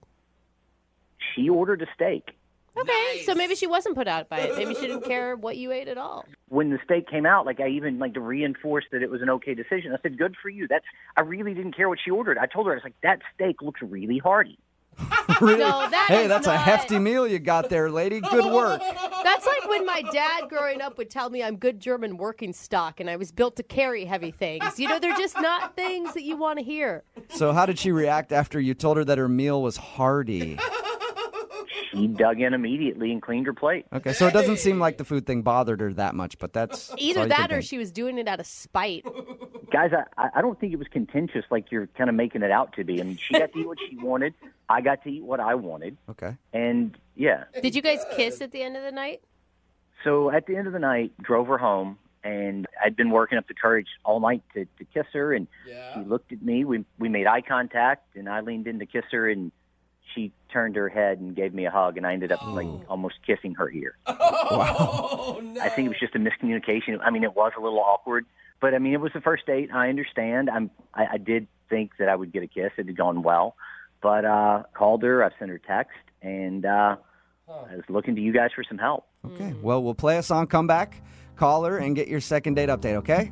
Sounds good. All right, man. Hold on. Hello. Moving 92.5. Brooke and Jubal in the mornings. Second date update. If you're just tuning in for today's second date update, I'll do something I don't normally do at the beginning of these. I'll go ahead and act out the first date that this guy went on. Yeah. Kyle is on the phone with us, and he wants us to call a girl named Lena today. I'll go ahead and act out their first date. They were sitting there at the table, and here's what happened. The waiter came up and asked what they would have to eat. And Kyle said, I'll just have a little salad. Can I have a tiny little salad and maybe just some low-cal dressing on the side? I might just dip my fork in it so there's a little bit of dressing on just each bite, but I'm not going to have too much dressing.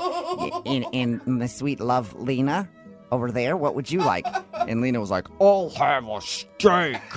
I want a big steak and make it as rare as possible, please. I want to hear that thing moo on my plate because I like steak. It's like... Kyle, would you say that's a good representation of your date?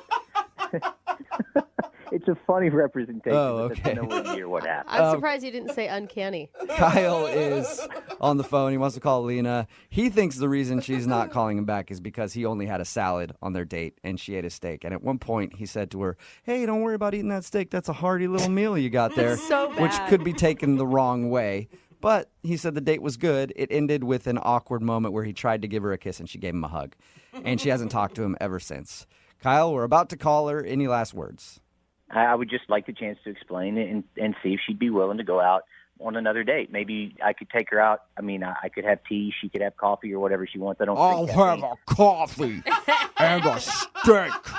I'm a hard-eating lady. I feel like you should just skip any food dates Yeah. from now on. Like, go for a hike or something. I Drop hope it. when she picks up, that's literally what she sounds like. Hello? This is Luna. All right, I'm going to dial her phone number right now. Here we go, Kyle. You guys are really funny. Yeah, all right. Here we go, man.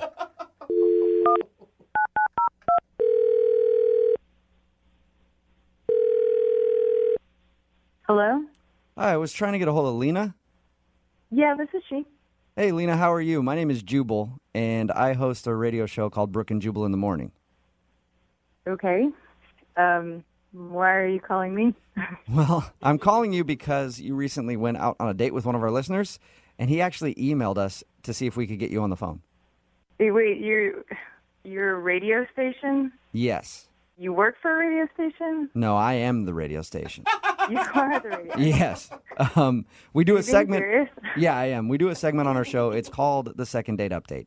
Kyle told us that he went on a date with you, and he would love to see you again, except you're not answering any of his phone calls or text messages. Okay. So he asked us if we could get you on the phone and find out if something went wrong. It's like a real thing. Like people call in. And Yeah. Like, It sounds dumb. It happens. It happens all the you're time. really a radio station. This is like a real thing. I promise. I'm just calling on behalf of Kyle. He wants to know what happened. Yeah, he's nice. Yeah, I. Okay. What a rave review. Sounds like you're dodging the question quite a bit there. I don't know what you want me to say. I don't know. What did he tell you? He told us that he met you at a bar and you guys went out for dinner. He said that he thinks you're not calling him back because he only ate a salad on your date. I thought that was stupid, but Oh, that's really endearing, actually. Was he condescending to you about, like, you eating your steak, your hearty choice? He told you I ordered a steak? Yeah. Yeah, he did. This was really detailed. This was kind of intimate. Were you guys like? well, we on the talked to date him. with us? We talked to him for a we while. had secret cameras set up. And he said he thinks the reason you're not calling him back is because he ordered a salad and you ate a steak, and you might have thought that that was kind of weird and judgy of him. I had high hopes for this one. You know, we met at the bar, and he was a perfect gentleman and seemed really sweet, and we got along great. He seemed totally normal. He seemed, which means he wasn't totally normal. Yeah, it's always the ones that seem normal that are the weirdos. I don't know if that's... So what did he do that was so weird? He just did something, like, throughout the whole night, actually, that was just totally grossed me out, to be honest. He did What something was that it? was nasty? Yeah, it was nasty, like, beyond gross. It totally disgusted me. What was he doing? This happened like 3 or 4 times, but throughout dinner, the whole evening, he would just casually, it gives me chills thinking about it. He would just like casually take out his car keys and dig around in his ear and pull out like a wad of earwax. Shut up! Did you just say what I think you said? That is so gross. He did that like 3 or 4 times, and I'm just sitting across from him like, like he didn't even flinch, like not even like batted an eye that was unusual. It Was he just so weird? talking to you the whole time while he's cleaning out his ears? Yeah. Like casual, like just like continuing conversation, like nothing was wrong or weird or strange about the fact that he was like rooting around in his ear for like some magical nug of earwax. It was How did you not say anything to him? I mean, like, I could see like maybe 1 or 2 times and you're shocked, but by the 3rd time, that is so gross. I think I was just dumbfounded, and like the kicker, the whole thing, like the last time he did it, he actually sniffed the key before he put it back in his pocket. Oh, man. That was it for me. That was the end. How'd you even finish your meal? I would have been grossed out and not have been able to eat anything. I think I just kept looking at the ground and at the table, just hoping that it would go away. But when I looked up, he's still doing it. He's still digging around in there. Oh, my God. Is that why you totally dodged his kiss at the end? Oh, he told you that, too. Oh, my God. Yeah, he did. Jeez, man. Do we have any privacy?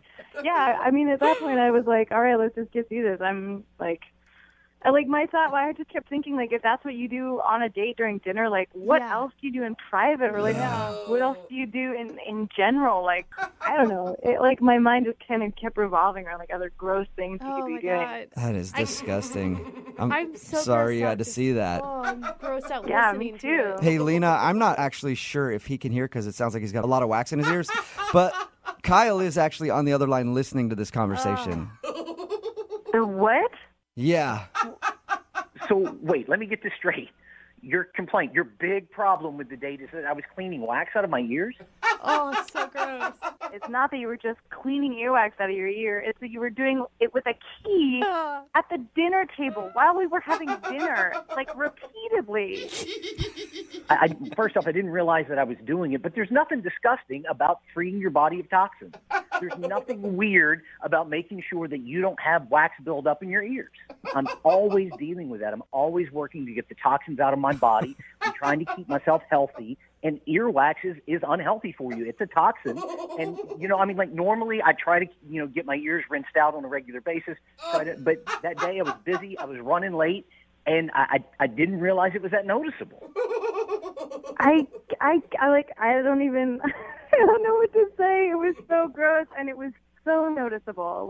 I'm surprised that I made it through dinner. It's a bad habit, but I'm sure you have bad habits, and I don't judge you because you ate with your mouth open. Excuse me? I was not eating with my mouth open. I wasn't raised in a barn like you that, believes that you can just pick your earwax out of the dinner table.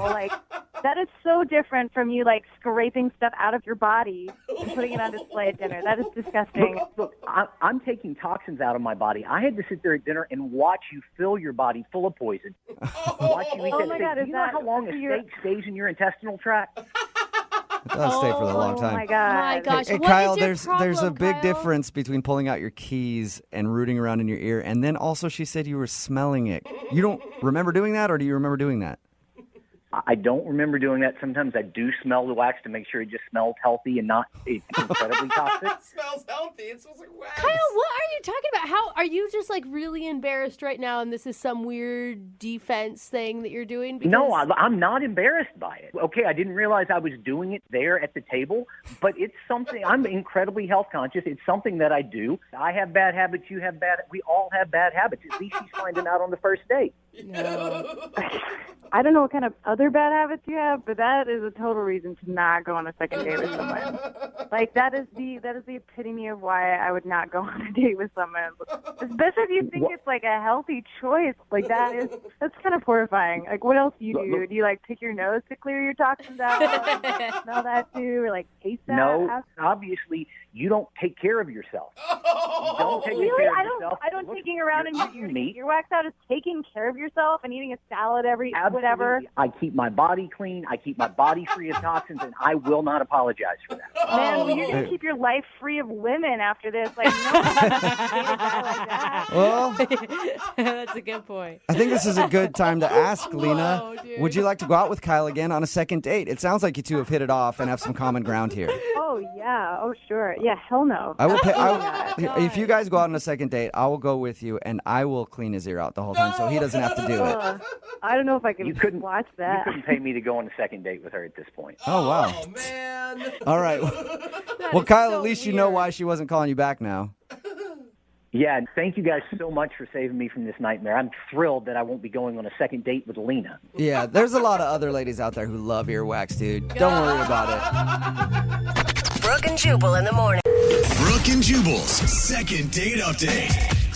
A listener named Eddie is on the phone for a second date update today, and apparently he went out with a girl named Sarah who stole his heart. Aw, that's so nice. And he stole some property, I guess. Wait, what? But we'll get into that in a second because I do have questions. Wow. But Eddie, how are you? Good. How y'all doing? Good. Thanks for your email. Yeah, of course. Like I said, there are some questions that we have for you. Yeah, are you on the run? It was my first one. My heart is just on the run trying to find this girl. Your heart's on the run. Wow. Look at Mr. Romance over here. Doesn't sound like it's healthy. Get that checked out. Before we get into you stealing stuff on your date, tell us a little bit about the girl you want to call. Her name's Sarah, right? Yeah. Her name is Sarah. Okay. And where'd you meet her? I met her at a bar. She was hanging out with some friends, and I was with a friend, and I saw her just drinking by herself, and I just came up to her, and I was like, hey, I like the way you're dancing and the way your blouse is moving. Oh, okay. The way your blouse is moving? Yeah. Interesting I've never compliment. heard that line actually ever. Maybe I'm wearing the wrong shirts. Yeah, no, it was just something that just came, to the top of my head, and we laughed a little bit and just started just changing jokes back and forth, Well, as long as it works. Yeah, I mean, if the line worked for you, that's cool. I mean, I guess some people should try that. I like the way your blouse moves. Yeah, no, she was great, though. She was so sexy, like great hair, great body, like great smile, her teeth, y'all. Dude, it sounds like you guys had some pretty easy chemistry. Yeah, we like literally hit it off right off the bat. And so how long did you guys hang out for? The whole night / some of the morning. Oh. Oh, like It was that. a good Okay. date. Yeah. All right. Yeah. He's so proud of himself.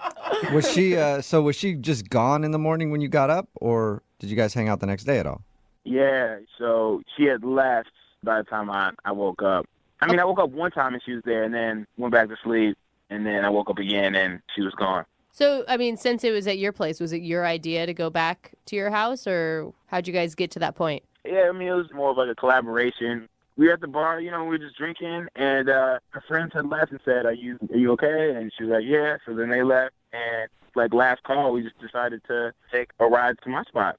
Okay. And yeah, she was into going back to the spot, and we did. Okay. I want to ask you about, you said that you stole yeah. something, and you think maybe that's why she's not calling you back. What'd you steal? I stole some of the beer glasses. The beer glasses? What beer glasses? The bar had these beer glasses that were really, they had a very unique shape to them. And we were talking about that at one point. We were just commenting on the glasses and talking about how weird they looked, but like also like really cool. And I'm confused. Are they like promotional sunglasses that they had at the bar? No, like beer, like glasses you drink out of. Oh, sorry. Beer glasses. This whole, I mean, you're drinking, so I'm thinking beer glasses, like on your face. Do you know what I'm saying? Like, Beer goggles? Oh, like yeah, some like they beer had goggles. promo team there handing out. Totally. I'm like, usually those things Interesting. are free when they hand them out. I get it now. I'm sorry. So you Sorry. stole The mugs cups. Yeah. from the bar. Yeah, she seemed to be really into the beer glasses, so I took some when she wasn't looking. Just slipped them into my jacket. So you stole a couple of beer mugs for her. Oh, little memento. What did she say when you gave those to her? She was like in shock. She was just surprised. She was like, "What? You took the glasses?" And she was kind of in shock, but she didn't tell me to give them back to the bar. I mean, I think that's pretty innocent. Who hasn't taken a glass here or there from a bar? Still, it's kind of weird. I steal all the time. I never get caught for it. Okay, You now steal all the time. Wait, slow down. Like more than just beer mugs? Yeah. I mean, I don't want to go, too into it. Let's focus on me giving her this present. Okay. Okay, well, maybe she did read that as a red flag. Yeah. Did you tell her that you steal a lot? No, I didn't. I mean, I'm only telling y'all that. Okay. I'm only telling that. Okay. good. At least you're smart enough to know, like, hey, it's not necessarily an attractive quality most of the time. If you're like, yeah, I'm a thief. Yeah. So why do you think that she isn't calling you back then? Man, I really do not know. Like, that's why I'm kind of calling y'all to figure that out, because it was a good night. We really hit it off. And she took the mugs when she left. Oh, she did? Okay. So she stole them from you. Exactly. So she maybe didn't have that much of a problem with the mugs You then. guys can steal together as a couple. Oh, my God, unless she took them to go return them. No way. I think she was using me for my mugs. All right. Yeah, maybe that's it. All right. Okay. And how long has it been since you had that one night stand with her? It's been about 2 weeks. 2 weeks. Oh, man. Okay. And how many times have you hit her up? I mean, only like 5 times.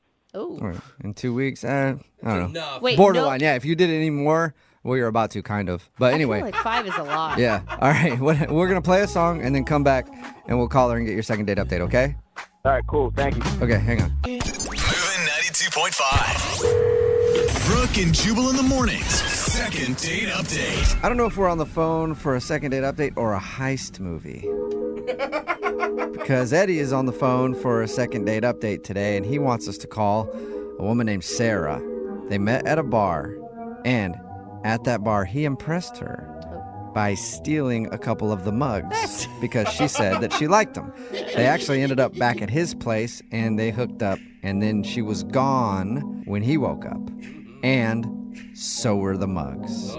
So it's a case of he stole something, and then she stole from him. How do we get the mugs back? Yeah, that's what this is really about. Yeah. Where are the mugs? I don't care anymore about getting you a second date, Eddie. I only care about getting those mugs back. No, I want a second date. Okay. Okay. I'm glad you clarified All that, right. Eddie. This could have gone the wrong way for you. All right. Well, we're about to call her and see why she won't call you back. And you think of this girl as more than what a one-night stand. You think she's relationship material, Eddie? Oh yeah, no doubt, definitely. She's wifey. Oh, wifey. Wow. Okay. So you do like her a lot then. All right. Probably because she steals too. And you told us earlier that you like to steal. They'll be like the modern Bonnie and Clyde. Yeah. Hey, actually, when you guys get her on the phone, can you tell her that I don't actually steal a lot? Okay. All right, we'll just try not to bring up the stealing so we're not putting you in an awkward situation. She can find out on her own that you like to steal. All right. Well, I'm going to dial her phone number, okay? All right. All right, here we go.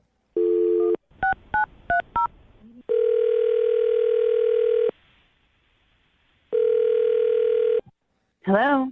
Hi, is this Sarah? Yeah, this is Sarah. Who's this? Hey, Sarah, this is Jubal from the radio show Brooke and Jubal in the Morning.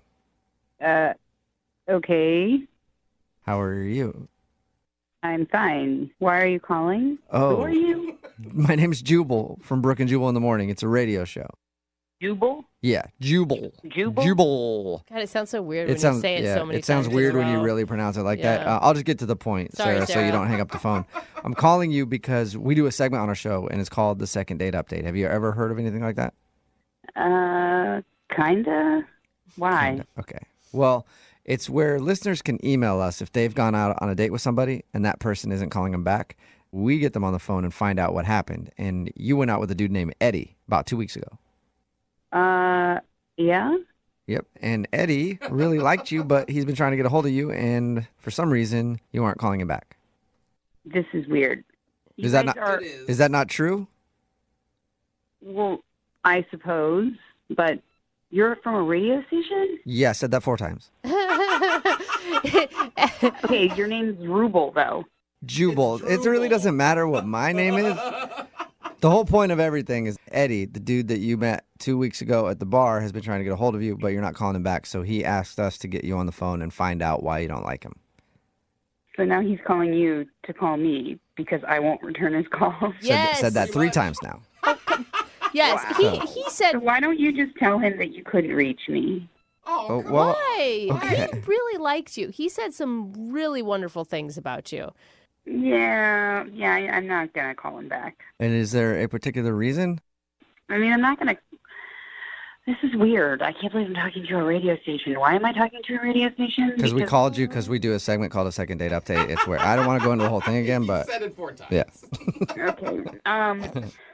I'm not going to call him back because, I'll be honest, it was a one-night stand. Oh, okay. So you were just having, could be more than that? I mean, I had a good time, I guess, at that time, but it's just a one-night stand. I mean, you know. Yeah, but it could be more. I mean, you guys obviously had chemistry. Some of my most fun relationships came out of wannabe one-night stands. Wannabe one-night stands? Well, I mean, they don't really count. I don't know. Well, I actually would like this to be a one-night stand. You want to keep it a one-night stand.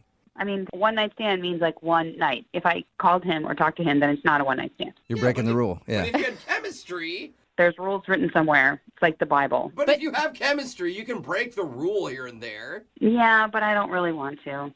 Oh, my God. All right. Why? There's got to be some reason. Yeah. Was he not good?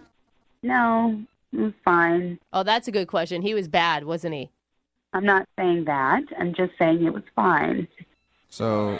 I don't want to be rude on radio. Oh. You could be rude on the radio. I was just rude to you a couple times about you not understanding what was going on. Yes, you were. I decided to do the one-night stand, and I was like, and it just wasn't what I thought. And I would just like to leave that in the history of my life.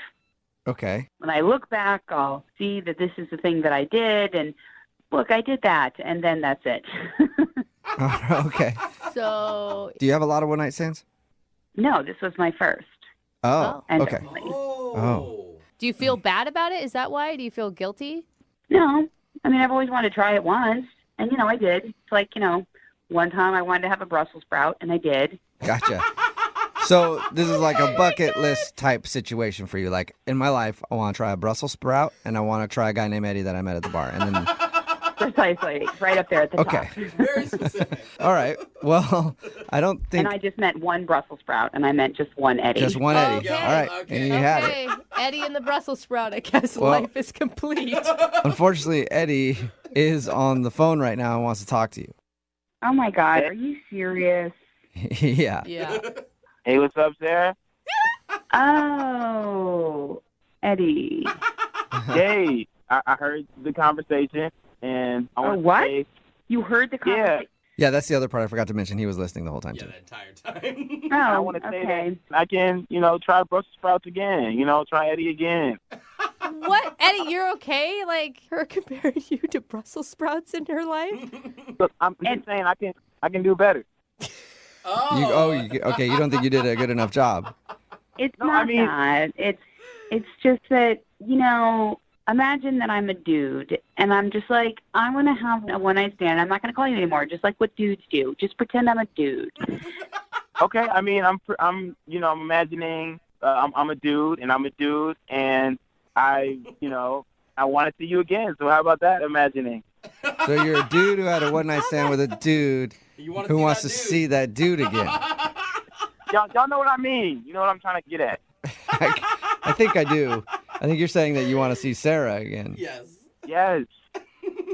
Sorry. I don't really want to see you again. Oh, Sarah, you're just shooting him down like that? I mean, listen. Well, yes. You could go out with him again, and then you could have another one-night stand down the road and just leave that one as a one-night stand. Maybe this one is something special. Your bucket list thing is kind of ruined now because you're talking to your one-night stand, so you have to... Well, that's not my fault. That's yours. Oh, it's only if you had called him. Okay, well, what if I didn't? Okay, but what if I don't, call you for like a couple weeks, and then after that time, we go out one more time, and we leave that one night stand, in the past that you had it, and then, we have another date that's, different than that. There's not really alternate definitions to a one-night stand. There's just really one. And the idea being that it's just one night, like, done. It was, one night with the old me. I'm now a new Eddie. Come on. Oh, he's changed. Yeah, no. But I even saw those mugs for you. Okay, that actually made everything worse. It made it worse? You stole mugs. Did you know that I took them back? You really did? Of course I did. I just left them outside. Like I didn't walk in and was not like, hey, but I just kind of left them on the sidewalk right by the front door because I didn't want to be a party to thievery. Oh. Let me get this straight. You don't like thievery? When you put it like that, no, I do not. Yeah, good, because I don't either. Oh, really? Yeah, right, okay. Oh, Eddie, I don't think you're going to win this one. Yeah, no. He's not. All right, so I have to ask the question anyway, Sarah. Would you like to go out on a second date with Eddie? We will pay for it. She's like, how dumb are you people? Yeah, that is what I was thinking. No, I don't. Yeah, okay. I thought that might be the answer, but you never know. So, sorry, Eddie. No second date for you. Oh, man. Shoot, wait, what did I do wrong? Well, I think this one you're just going to have to chalk up to. She'll never forget you. You'll always be her one-night stand. That's true. That's a good point. Yeah. Okay, yeah, that is true. So then when I come back into her life, she'll be like, oh. No, okay. Eddie. Yeah. Eddie. You got to give it up, man. No, y'all don't understand. She was everything. She was the one. Oh, man. I'm still on the phone, Eddie. I can hear you. Oh, Sarah, what's up? Get it started again. Fancy meeting you here. Brooke and Jubal in the morning. Text in at 78592 says, I'm surprised she didn't want to go out with Eddie again. I mean, a guy who admits that he steals things is always a catch. Talking about today's second date update. If you missed it, Eddie wanted to call a girl named Sarah. Eddie said that they had a great date. He actually stole some beer mugs from the bar that they were at. And then admitted that he likes to steal things a lot. That wasn't the reason he wasn't getting a call back, though. Sarah was just trying to have a one-night stand. She's never had one before, and she's trying to mark things off of her bucket list. Yeah, and you think that if you'd pick the guy who steals a lot of things, that you'd be good. Like, that you'd be fine with a one-night stand. Yeah. But Eddie was a romantic. Nope, yeah. Yeah. He kept trying to get her poor back. guy. He kept trying to be like, let's just do one more time. Give me another shot. Come on. She still said no. She likened him to a Brussels sprout. She said, you want to try Brussels sprouts once in your life, and you want to have a one-night stand once in your life, and so that's what Eddie is. Eddie's a one-night stand for Sarah. Yeah. I will never eat Brussels sprouts without thinking of those two, though. No, and I'll never steal another beer mug without thinking of Eddie either. Remember, if you want to do a second date update, all you have to do is email the show, and we will call the person who didn't call you back. Remember, Young Jeffrey's Song of the Week is coming up in just a few minutes at 8:10. There's a lot of ladies that go out on dates that hope to meet their knight in shining armor. Aww. The one that will rescue them from this crazy world of being alone and take them to a wonderful place of couplehood. I don't need to be rescued, but yeah, I mean, I did fall in love, and it's wonderful. The girl that emailed us to get a second date update today is named Beth. She, in her email, said she found her knight in shining armor, but he won't call me back for a second date. Yeah, that's not very knightly of him. That's not chivalrous right there. Hey, what's up, Beth? Hello. How are you? Doing all right. So your email said that you found your knight in shining armor. I think I did. His name's Will, right? Yeah. Where did you meet him? Oh, I was just out with a friend. We were getting some drinks at a bar. And we were, just chit-chatting. And all of a sudden, this other guy, he came up and he was just trying to hit on us. He was gross. He just was not leaving us alone, and we kept saying, hey, dude, thanks, no thanks. Right. And he just didn't seem to really be getting the picture. And Will beat them to a pulp. And Will beat him to a pulp for talking to you guys. No, what happened? So then Will came up, and he kind of got in between. He was just like, hey, dude, back off. The girls obviously aren't interested. And the other guy kept going off and being all cocky. And did they fight? They didn't, come to blows or anything, but, I mean, he was definitely went from kind of the, hey, just back off to, look, I don't want it to go there, but it will if you don't get the picture. Was the guy that was hitting on you being really aggressive? Was he drunk or something? I'm sure he was drunk. He was just over the top. And Will, he was just, okay, a man, and he was very handsome. He was a gentleman about it. Will rescued you from the creepo at the bar. Now, did Will get your number, and did you guys go on a real date after this? Well, afterwards, I just said, hey, you want to join us for a drink? And it seemed like, for the most part, him and I were talking. My girlfriend, she was just texting with her boyfriend, so, I mean, she wasn't too interested in what we were doing. She was being a wingman. Yeah, we just talked for an hour, and it seemed really, I don't know, it just seemed like we had a moment, a real connection. Do you think that he was just being a nice guy, or do you actually feel like a strong romantic connection? Well, I mean, I definitely think he's a nice guy, but I thought it was more than that. I mean, it was like he had kind of already done his man job by, getting the other guy out, but... Beth, it sounds like it kind of turned you on that he stood up for you like that. Yeah. All right. I would agree with Beth. How'd your date end? We hugged goodbye, and I said, I'd love to hear from you, and he was just like, yeah, cool, and that was that. Okay. We'll play a song, come right back, call him, and see if we can get your second date update, okay? Okay. All right, hang on. Moving 92.5. Brooke and Jubal in the mornings. Second date update. So, the ladies in the room, you guys don't think it's a turnoff if a guy walks up to another dude who's hitting on you and is like, get out of here, bro. Smash your face in right now. If he does it like that, yes, it's a turnoff. Okay. But if he says, hey, dude, come on, leave him alone, or if he pretends to be your boyfriend to get the guy to leave. I have done that before. It's a good move. It I usually works pretty always well. fall for it. All right. Again, it's your second date update. We've got Beth on the phone. Beth called us. She was at a bar drinking with her friend. Some dude came up and hit on them, and Will, her knight in shining armor, stepped in and told the guys to leave. They had a few drinks, ended the date, and he said he'd call her back and never did. Beth, are you ready to give him a call? Yeah. Are you sure about that? You sound a little nervous. I mean, of course I'm a little nervous. This isn't the typical way Yeah. to get back in touch. But yeah. All right, Beth, I'm going to call him right now. Let me see if I can kind of draw it out of him.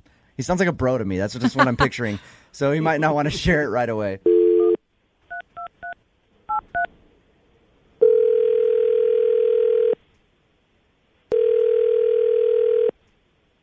Hello? Hey, can I speak to Will, please? Yeah, this is him. Will, what's up, man? This is Jubal from Brooke and Jubal in the morning. I'm moving 92.5. How are you? Good, I guess. What's going on? We do a segment on our show called Second Date Update. Basically, if you go on a date with someone and then blow them off, they email us to call and ask why.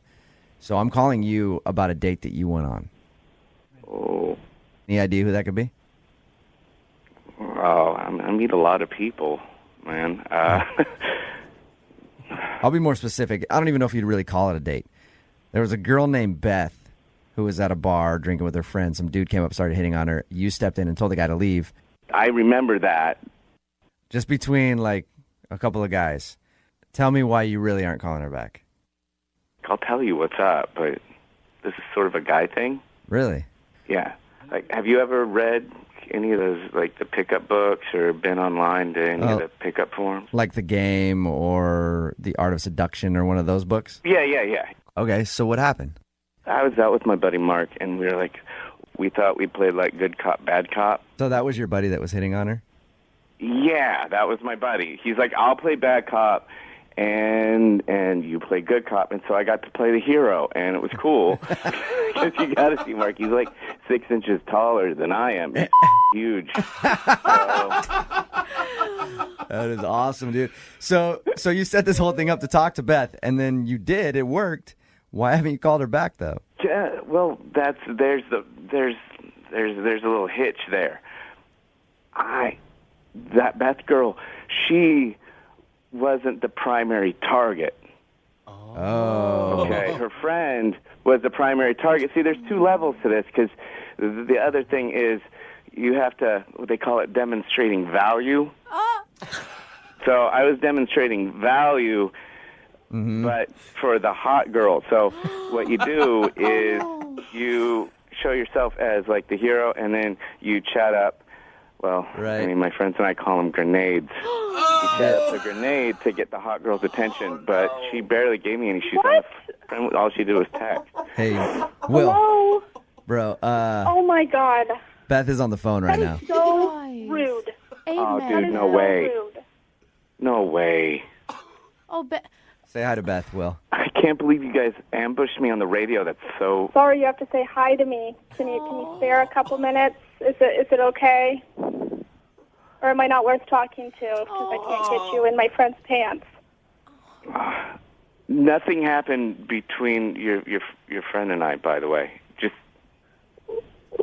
Oh, you want to know why? Because she's seeing someone who's way better than you are. Well, I got her number, too. You got her number?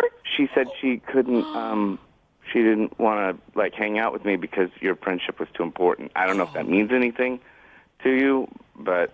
Well, yeah, it does mean something. You've got a good because friend she's there? a human being who treats people like a human being. You just look at girls like they're your objects, your play toys, something that you can just take home and play with for a little while and then send back into the... I don't even know. Like that, I can't even, I'm so disgusted by you right now. I thought you were so much better. Well, do you feel any remorse about hurting Beth's feelings or about what you did? Well, yeah. Well, say he does and he doesn't mean it, so it's okay. It's okay. Beth, there's better men out there, and I deserve a better man. I'll say I've been the girl that has been asked multiple times, hey, can I get your friend's number because she's really hot? So, Beth, I understand you have hurt feelings, but... I mean, from Will's side, he was attracted to your friend and not you. I mean... I'm just saying don't play games. Yeah. I mean, that's what a true gentleman does. Right. They talk to who they are. They are upfront about it. And then there's none of this bullshit afterwards. Right, I agree. Okay? Will, are you going to keep using this tactic in the future, even if you hurt people's feelings? Like, it doesn't matter to you? Look, you guys, I'm just a guy trying to do what I can, just using a few lines to pick up cute girls. That's all I'm doing. I never meant to hurt anybody. Will, it just depends on what the ultimate end game is. If you're trying to hook up, whatever, keep using your same formula and reading, from that you got from those books you read. I mean, whatever. No matter if you leave a wake of carnage. Yeah. I mean, if that's your thing, if that's what you're going to keep doing. I'm not a pirate. I'm just a dude trying to get some attention. At the end of these second date updates, we always offer to pay for a second date. Would you guys like to go out again? Will? I'll pay for it. Yeah, I'd like to take her out. Yeah, Will. Come on. Man, you've got balls. I Yeah. like it. Do you find her attractive at all? I think she's a beautiful girl. I don't know if we're the right. Will. I mean, this is a weird situation. Will, I'm going to stop you right there because earlier you said I went to talk to the ugly one so I could get her friend's number. Yeah, her friend will not be coming on this date, okay? You Just got so a you memory know. like a steel trap, man. Beth, I'm assuming you don't want to go out with Will again. Oh, I'd love to. I'll be there. You show up. I'll be there. Brooke and Jubal's second date update. Do you think landscapers are good at manscaping? Good question. I don't know, but I do know somebody who might know. Her name is Olivia, and she's on the phone right now for a second date update. And apparently she went out with her landscaper. So we're going to answer that age-old question in a moment, hopefully. What's up, Olivia? Hey, how are you guys? I'm all right. How are you? It set you up to really be the... I thought she was the manscaper. What would you call it? The critic of the hedges? I don't know. Olivia, you hold all the knowledge when it comes to landscapers and manscaping, and we're going to ask you that question in a second. Hopefully you know it. I don't know how your date went, but your email said that you went out with your landscaper? Yeah, I actually hired this new company to do my landscaping, and when Austin is his name, when he showed up, I was like a little, pleasantly shocked. Okay. I mean, it sounds like a bad romance novel come to life is what it sounds like. I know. It's like so cliche. It really is. But he was young and so good looking, like just like muscles and oh my gosh. Oh my God, you're getting hot right now. How much younger is he?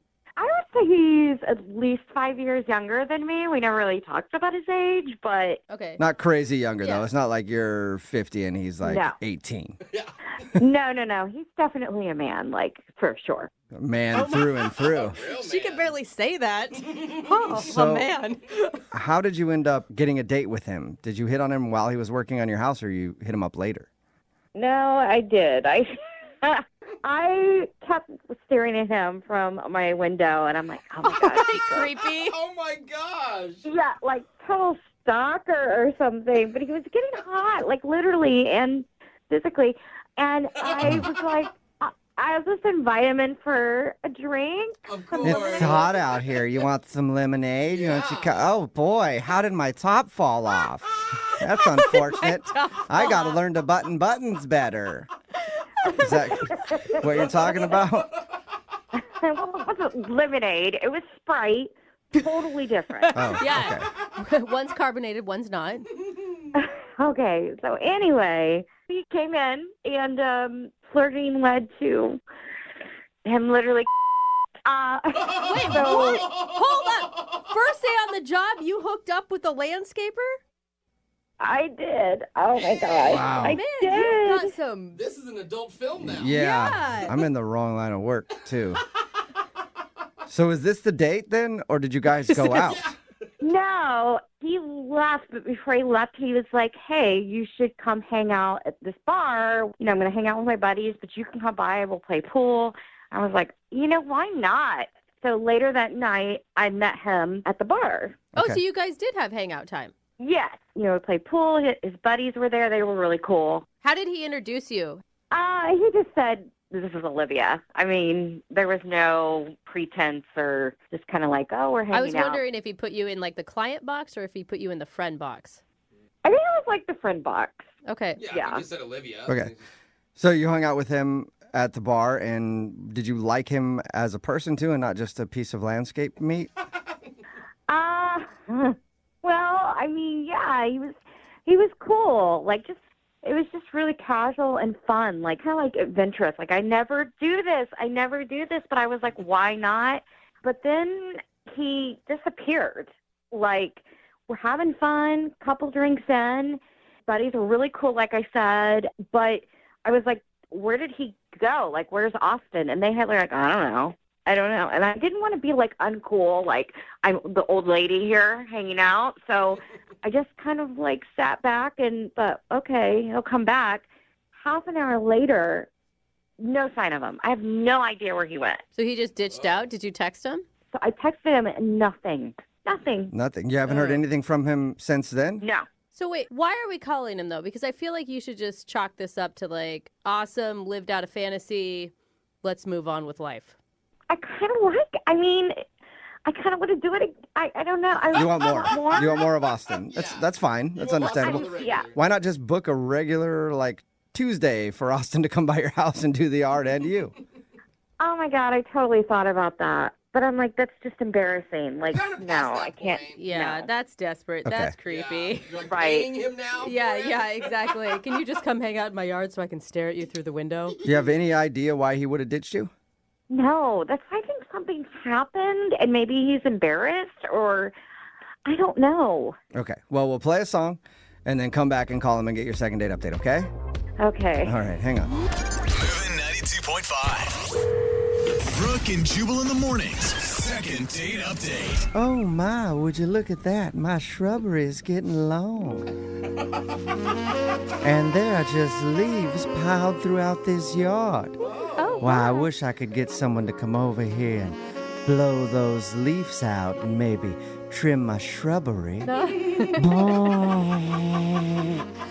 Did somebody call the landscaper? Sorry if my leaf blower was a little too loud there, ma'am. Oh my, well you did startle me with it. But might you be able to work on my weeds too? Yes, I can, ma'am. Oops. Looks like I trimmed a little too close and I just weed whacked your pants off. Oh dear, it looks like you did. How are we gonna handle this situation? I got an idea. I got an idea too. Is that another weed whacker or was that them making out at the end? I think that was them making out. I'm not sure, but that is play-by-play of Olivia's first date. She's on the phone for a second date update, and she wants to call a dude named Austin. Austin is a landscaper. He showed up to work on her yard, and she had very lustful eyes. Oh, man. And invited him in for soda, and then they hooked up. They also made plans to go out later that night to a bar, and she showed up to the bar. He was there with his friends, but at a certain point, he just disappeared, and she hasn't heard a word from him. So we're about to get him on the phone and find out what happened. You ready to go, Olivia? I'm ready. Oh, God. My. Yeah, after that reenactment, she's got to be ready. It's like you lived it all over again, didn't you, Olivia? Yeah, a little bit. What's the worst possible scenario right now? They didn't like me, you know, that he just was like, just changed his mind. Yeah, maybe he thought it was cool when you guys hooked up, and then he had to hang out with you at the bar, and maybe he just didn't click with you. Yeah, but that's so low to just leave. I hate that. All right, well, let's find out. I'm going to call him right now and see if we can get your answer. Here we go.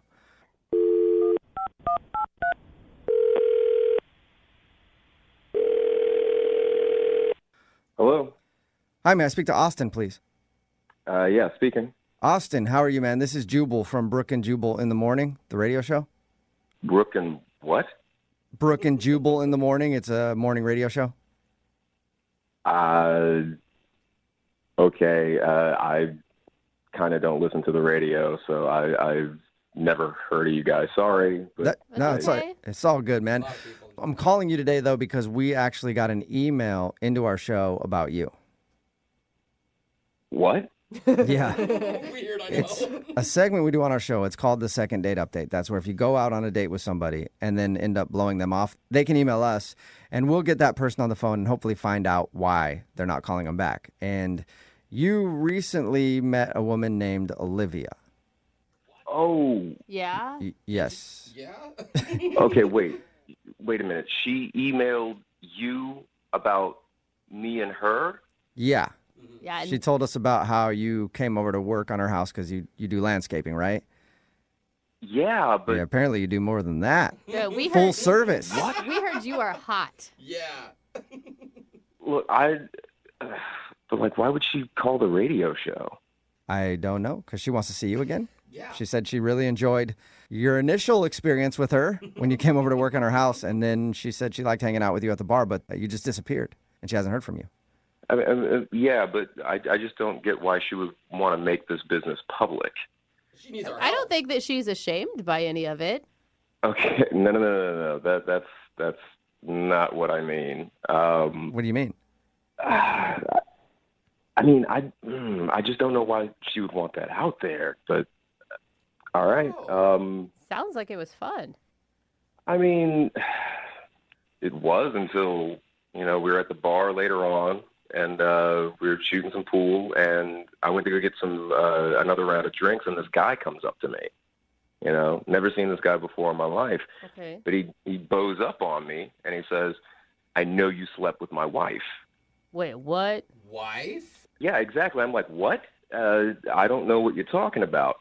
This guy says that he followed her to the bar from the house, saw her hanging out with me, knew that something had happened. Whoa. And, I was, I was questioning it. Is this guy messing with me? So I asked him some questions. I asked him a little bit about the house. He knew everything about the house. He knew everything about the lawn. No. And Wow. But that's... So that is you really think weird. Olivia is married? Yeah. So why would she call us? I now have the same questions that you do. Yeah, why would she want this out there? What the? And that's what I'm saying. I have no idea why she would want this out in public unless she, I don't know. But there's got to be more to the story because she would have seen, if she is in fact married, I don't know for sure that I even believe that yet. If she is married, she would have seen her husband at the bar talking to you. Thing is, the pool is in its own area in the bar, so it's like in another room. So she might not have actually seen him. That would be so weird for him to just approach you and not approach her. Like, what kind of self-control do you have to have? Yeah, I don't know. Maybe he did, but he was basically just talking to me, and he threatened me. He basically said, you're not seeing her anymore. You're not talking to her. What? He basically said that I couldn't landscape at the place anymore. Oh, damn! You lost a client too. After all that, I don't want to get in any more trouble with my job, so I took off. I was out. Yeah, understandable. But why didn't you respond to her text messages like, "Hey, I'm not writing back because you have a husband"? I'm not getting in the middle of that. I didn't mean to get in the middle of it in the first place, but after I met the guy, it's like, no, I'm not going to be texting with his wife.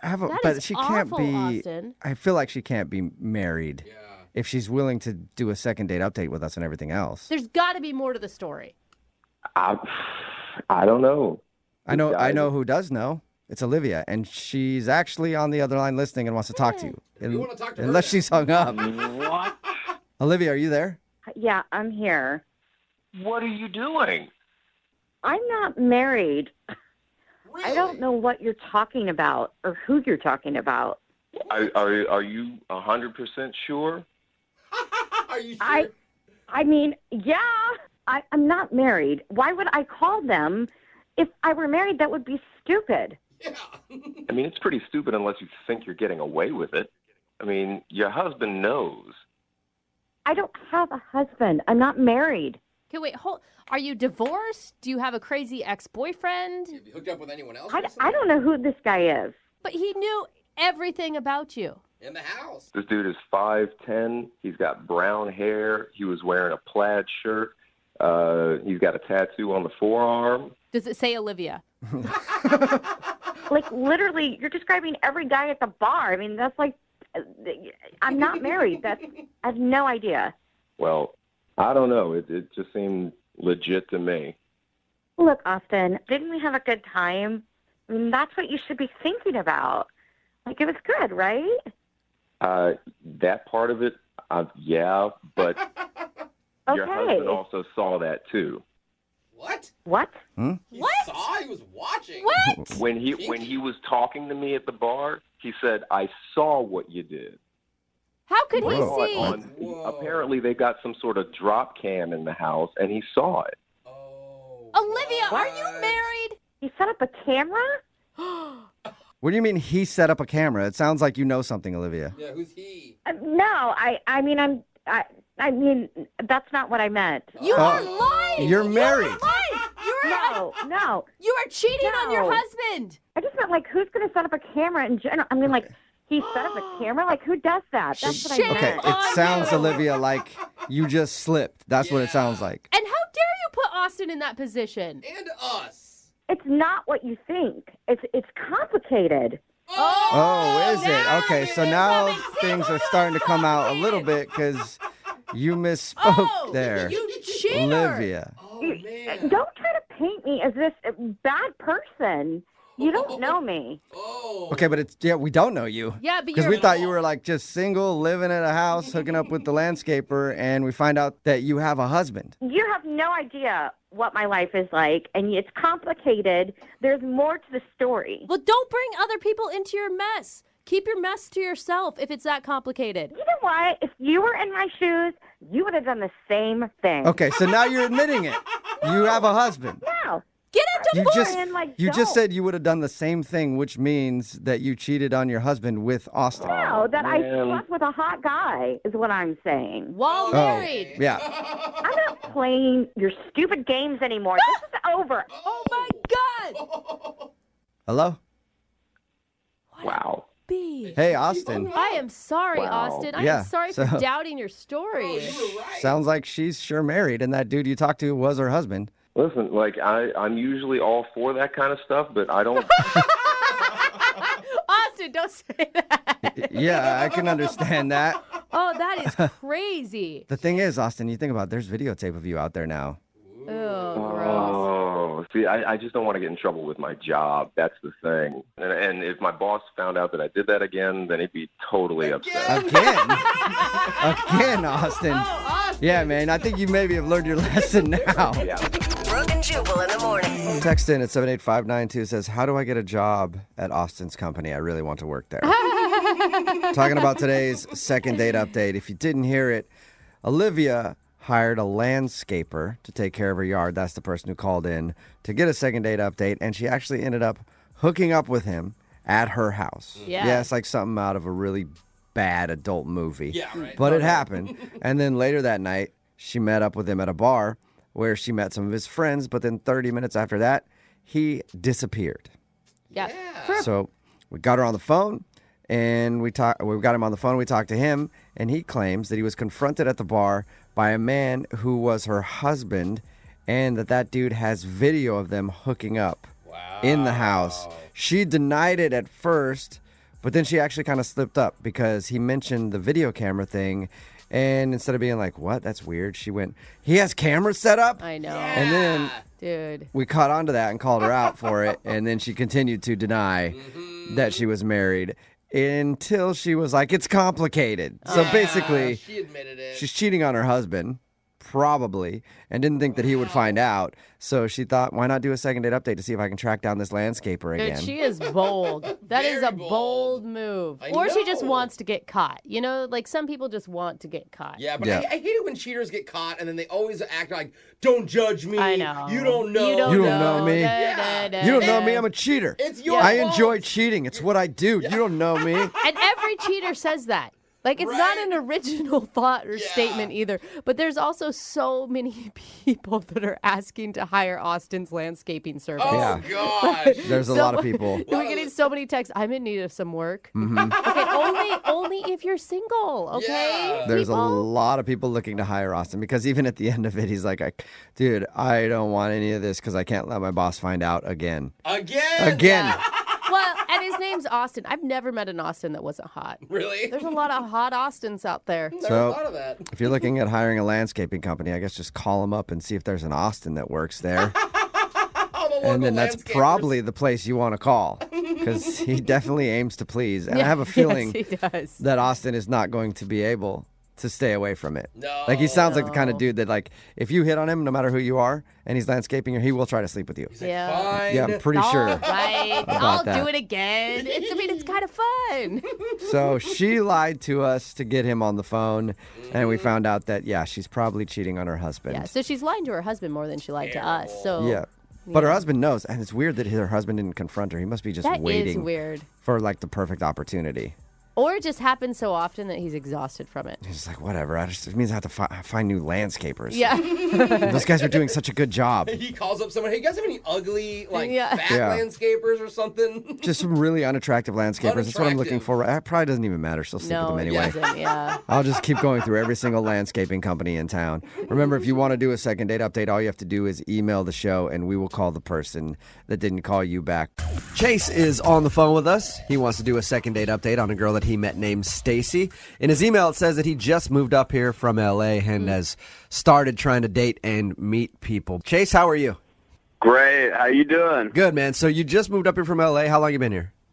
Oh, about 3 months. 3 months, okay. And have you gone out on a lot of dates with Washington girls yet?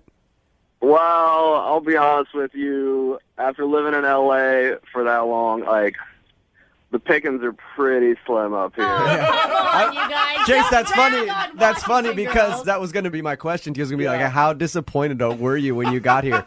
Because I moved up here from L.A. like 10 years ago, and let me tell you, man, it is not the same. Hey, you guys be nice. We may be a little bit more pale and not so up on fashion, but we're nice and we like hiking and True, Brooke. and pumpkin spice lattes, and we look damn good in flannel. So Yeah. back up. And they I don't. can see that. Yeah, I can see that. All right, well, first of all, obviously, you liked the girl that you want us to call today. Tell us a little bit about her. How did you meet her?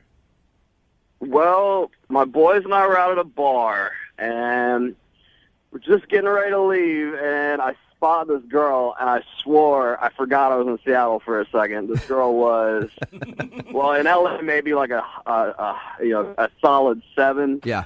But here in Seattle, definitely a 10. Seattle 10 is an LA 6.5, 7. Yeah, she got to be a solid 7, I'd say. You didn't tell her that, did you? Like, hey, you're a 10 here, but you know. No, I was saving that for the second date. Yeah, Okay. to go like, hey, Man. I just moved up here, and you know what? You'll do. So he went up and talked to her and asked her out, obviously. What'd you guys do for your date? I don't mess around. So, first date is always 5-star, surf and turf. Wow. I take care of them, So I went, I dropped a fat stack on dinner. We had a great time, all the works, everything, wine and dine. Do you brag about how much money you're spending on dinner throughout the night as well? I mean, they know. I make it very clear. If you're taking her to a place that's nice, she probably knows how much it is. I personally think you should throw it in her face, but hey, that's just me. It's just kind of how I do things. So, did she like dinner? She loved it. I mean, she was willing to go to a second location with me, so clearly she was into it. Was the second location your house or her house? No, it was a warehouse. I'm actually I'm building out into a nightclub. Okay, that's kind of creepy. All right, yeah. Well, you're building it out into a nightclub. I'm glad you finished with that. Just when you first said, I'm taking her to a warehouse, I was like, dude, that's not appropriate behavior on a first date. So you're building a nightclub. Yeah, well, women like men with a future, with prospects. So I wanted to show her, I'm a professional. I will say, I think it's nice when you are excited about something and you share your passion. What was her reaction at the nightclub or the warehouse? Funny you say that. It was a little weird because she seemed a little nervous before we walked in and she saw the build out. Yeah, she sees the outside of a warehouse and is like, I don't want to go in there with you. Yeah, she seemed a little off. But, once we got inside and she saw that I knew what I was doing, she saw that I'm a professional and I'm successful and I'm serious about what I do. I have passion. Okay, so you were kind of trying to show her that if she dates you, you're not just some loser and you have a good job and you're trying to open a nightclub. Yeah. Were you really cocky about it though, or were you just like, hey, you want to check out this nightclub that I'm trying to open? I mean, it's hard to show somebody something like a nightclub and be shy about it. You know what I mean? Like, I put a lot of money and a lot of work into this. Yeah, it's just strange. It would be like me bringing a date to my place of business, right? Yeah, but you're on the radio. Like, if you took me to a radio station after our first date, I would think that was a little bit weird. But Yeah. I'm a promoter. No, you know what? Part of the nightlife. It's true. If you're opening up your own nightclub or restaurant or something, that's cooler than being like, hey, you want to come see all the buttons that we have in the radio studio? Yeah, right? That I would, if I were on a date with you, Chase, and you took and you took me to your place that you're opening up, I'd be interested in seeing that, because it's kind of interesting Right. to see how these things are built. Yeah, I mean, she seemed to enjoy it. She seemed really enthusiastic about it. I mean, that's kind of why I'm confused why I haven't heard back from her. Okay. How did the evening end? We kissed at her doorstep, and, I tried to get inside, but she said maybe another time. And, Okay. But she did say maybe another time. Yeah, I mean, she seemed sincere, but, 5 days later and 7 texts, and, I haven't heard from her. You haven't heard anything, not even like, hey, I just am busy.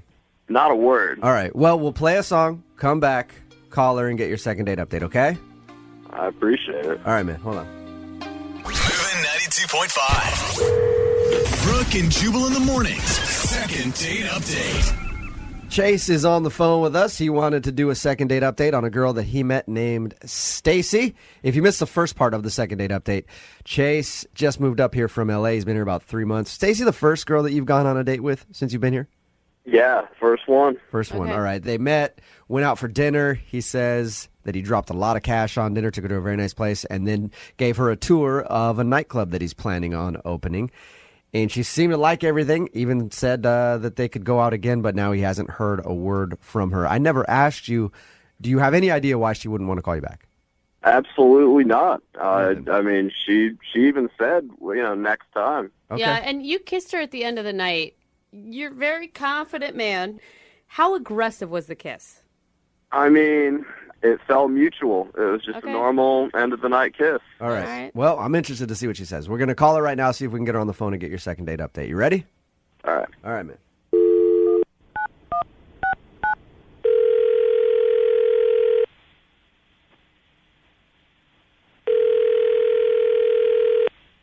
Hello? Hi, is Stacy there? This is Stacy. Stacy, how are you? This is Jubal from Brooke and Jubal in the morning. Oh my gosh, I'm good. I listen to you guys every day. I'm good. Nice. You do. That's cool. right. A lot of times we call people and they have no idea who we are. No, so I love that's you. good. Love you. Sweet. So have you heard a second date update then before? Yeah. You have. Awesome. Uh-oh. That's exciting news for you because you're about to be the star of one. What? Yeah. You recently went out on a date and that person emailed us to call you. Are you guys serious? Yes, I am. His name was Chase. Oh my gosh. You and him went out for a nice dinner and then he took you for a tour of his nightclub that he's opening. Yeah. Did you like Chase? He was a nice guy. Okay. That is so. You don't sound like you not true really at all, liked him that Stacey. much. He says that he can't get you to call him back, and he wanted us to see if we could get you on the phone and ask why.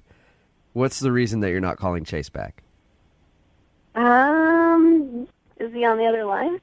Stacy, why would you say that? Stacy, if you're that familiar with the show and I tell you that he's not on the other line, are you going to believe me? No, I know you. I'm not going to believe you. You are a smart girl, Stacey. Well, Stacy, okay. So you know how the second date updates work then. Yes. Chase is on Yeah. the other line. I'm not going to bring him up, though, until you tell us what the problem with Chase is. Okay. He's kind of an LA guy. Okay, what do That's you a mean? nice way to put it. What do you mean by that exactly? I don't know. He's kind of like a name dropper and, thinks he's really cool. Right. He's from LA. Okay. Yeah. So was he dropping names on your date, actually? Yeah. Was it like That's awesome. Was it like famous people he knew, or? I mean, he said he knew them. Yeah. What names was he dropping to you? Who does he say that he knows? Yeah. Oh my gosh. He said that he helped produce Chingy's album. Chingy, like the rapper, like right there? I had to Google him. I didn't know who Chingy was. Okay. So he helped produce Chingy's album. Yeah. All right. Did he drop any other names for you too? Oh my gosh. He was like, when I get bored, I call up Ludicrous to go race go-karts. Wow. Oh, that's really funny. If he really does go call up Ludacris when he's bored to hang out, that's pretty cool, actually. That's a good name drop right there. So it didn't impress you, though, none of this? No, it was annoying and weird. I mean, we'd be like talking about something, and then he'd just bring up some random celebrity. That's awesome. Oh, great. What? Okay, wait. I get that that's obnoxious, Stacey, but why'd you kiss him at the end of the night then? I just wanted him to go. You're like, whatever, I'll kiss you if you just leave. Shut up. Did he name drop after he kissed you, too? Like, I remember I was helping Winona Ryder research a role, and we kissed pretty much the same way. It was pretty nonstop. All right. No. Well, Stacey, you already know he's on the phone, so I'm going to punch up his line right now and let you talk to him, okay? Do I have to? Yes. Yeah. I want you guys to talk it out. Chase? Yeah, hey. Hi. Are you as big of a name dropper as she says, Chase? No, I mean, I know some people, but I mean, they're my friends. You know, like it's not name dropping if you know them. Oh yeah. No, Chase, it is. I mean, sorry to burst your bubble, but like it was really annoying. You don't know all those people. Yeah, I do. Look at the credits of Chingy's album. Not the last one, the one before. He's had more than one?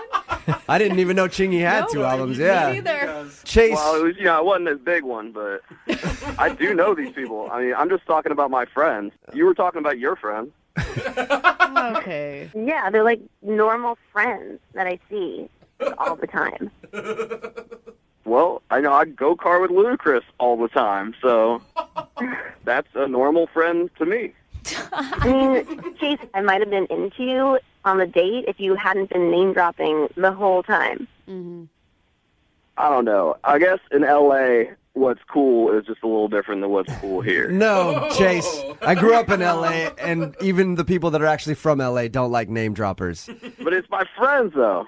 Yeah, that's fine, but just say my friend. You know what I mean? You don't have to say my friend Ludicrous. Yeah. You know? Ever heard you of can just him? be like, hey, yeah, I like to hang out with my buddy and go-kart sometime. And then later on, when she finds out your friend is Ludicrous, she'll be like, oh, that's cool. He knows a celebrity. Didn't feel the need to throw it in my face. Yeah. You see what I mean? I mean, if I said Ludicrous, it's because that's his name. All right. You know? Okay, so you don't feel like you're name dropping, but Stacey obviously felt like you were just trying to be cool the whole time. I mean, I am cool. We can tell. You're not cool. Like, you saying you're cool is the opposite of what being cool is. It's a very good point, Well, Stacey. Stacey, would you like to go out on a second date with Chase? We'll pay for it.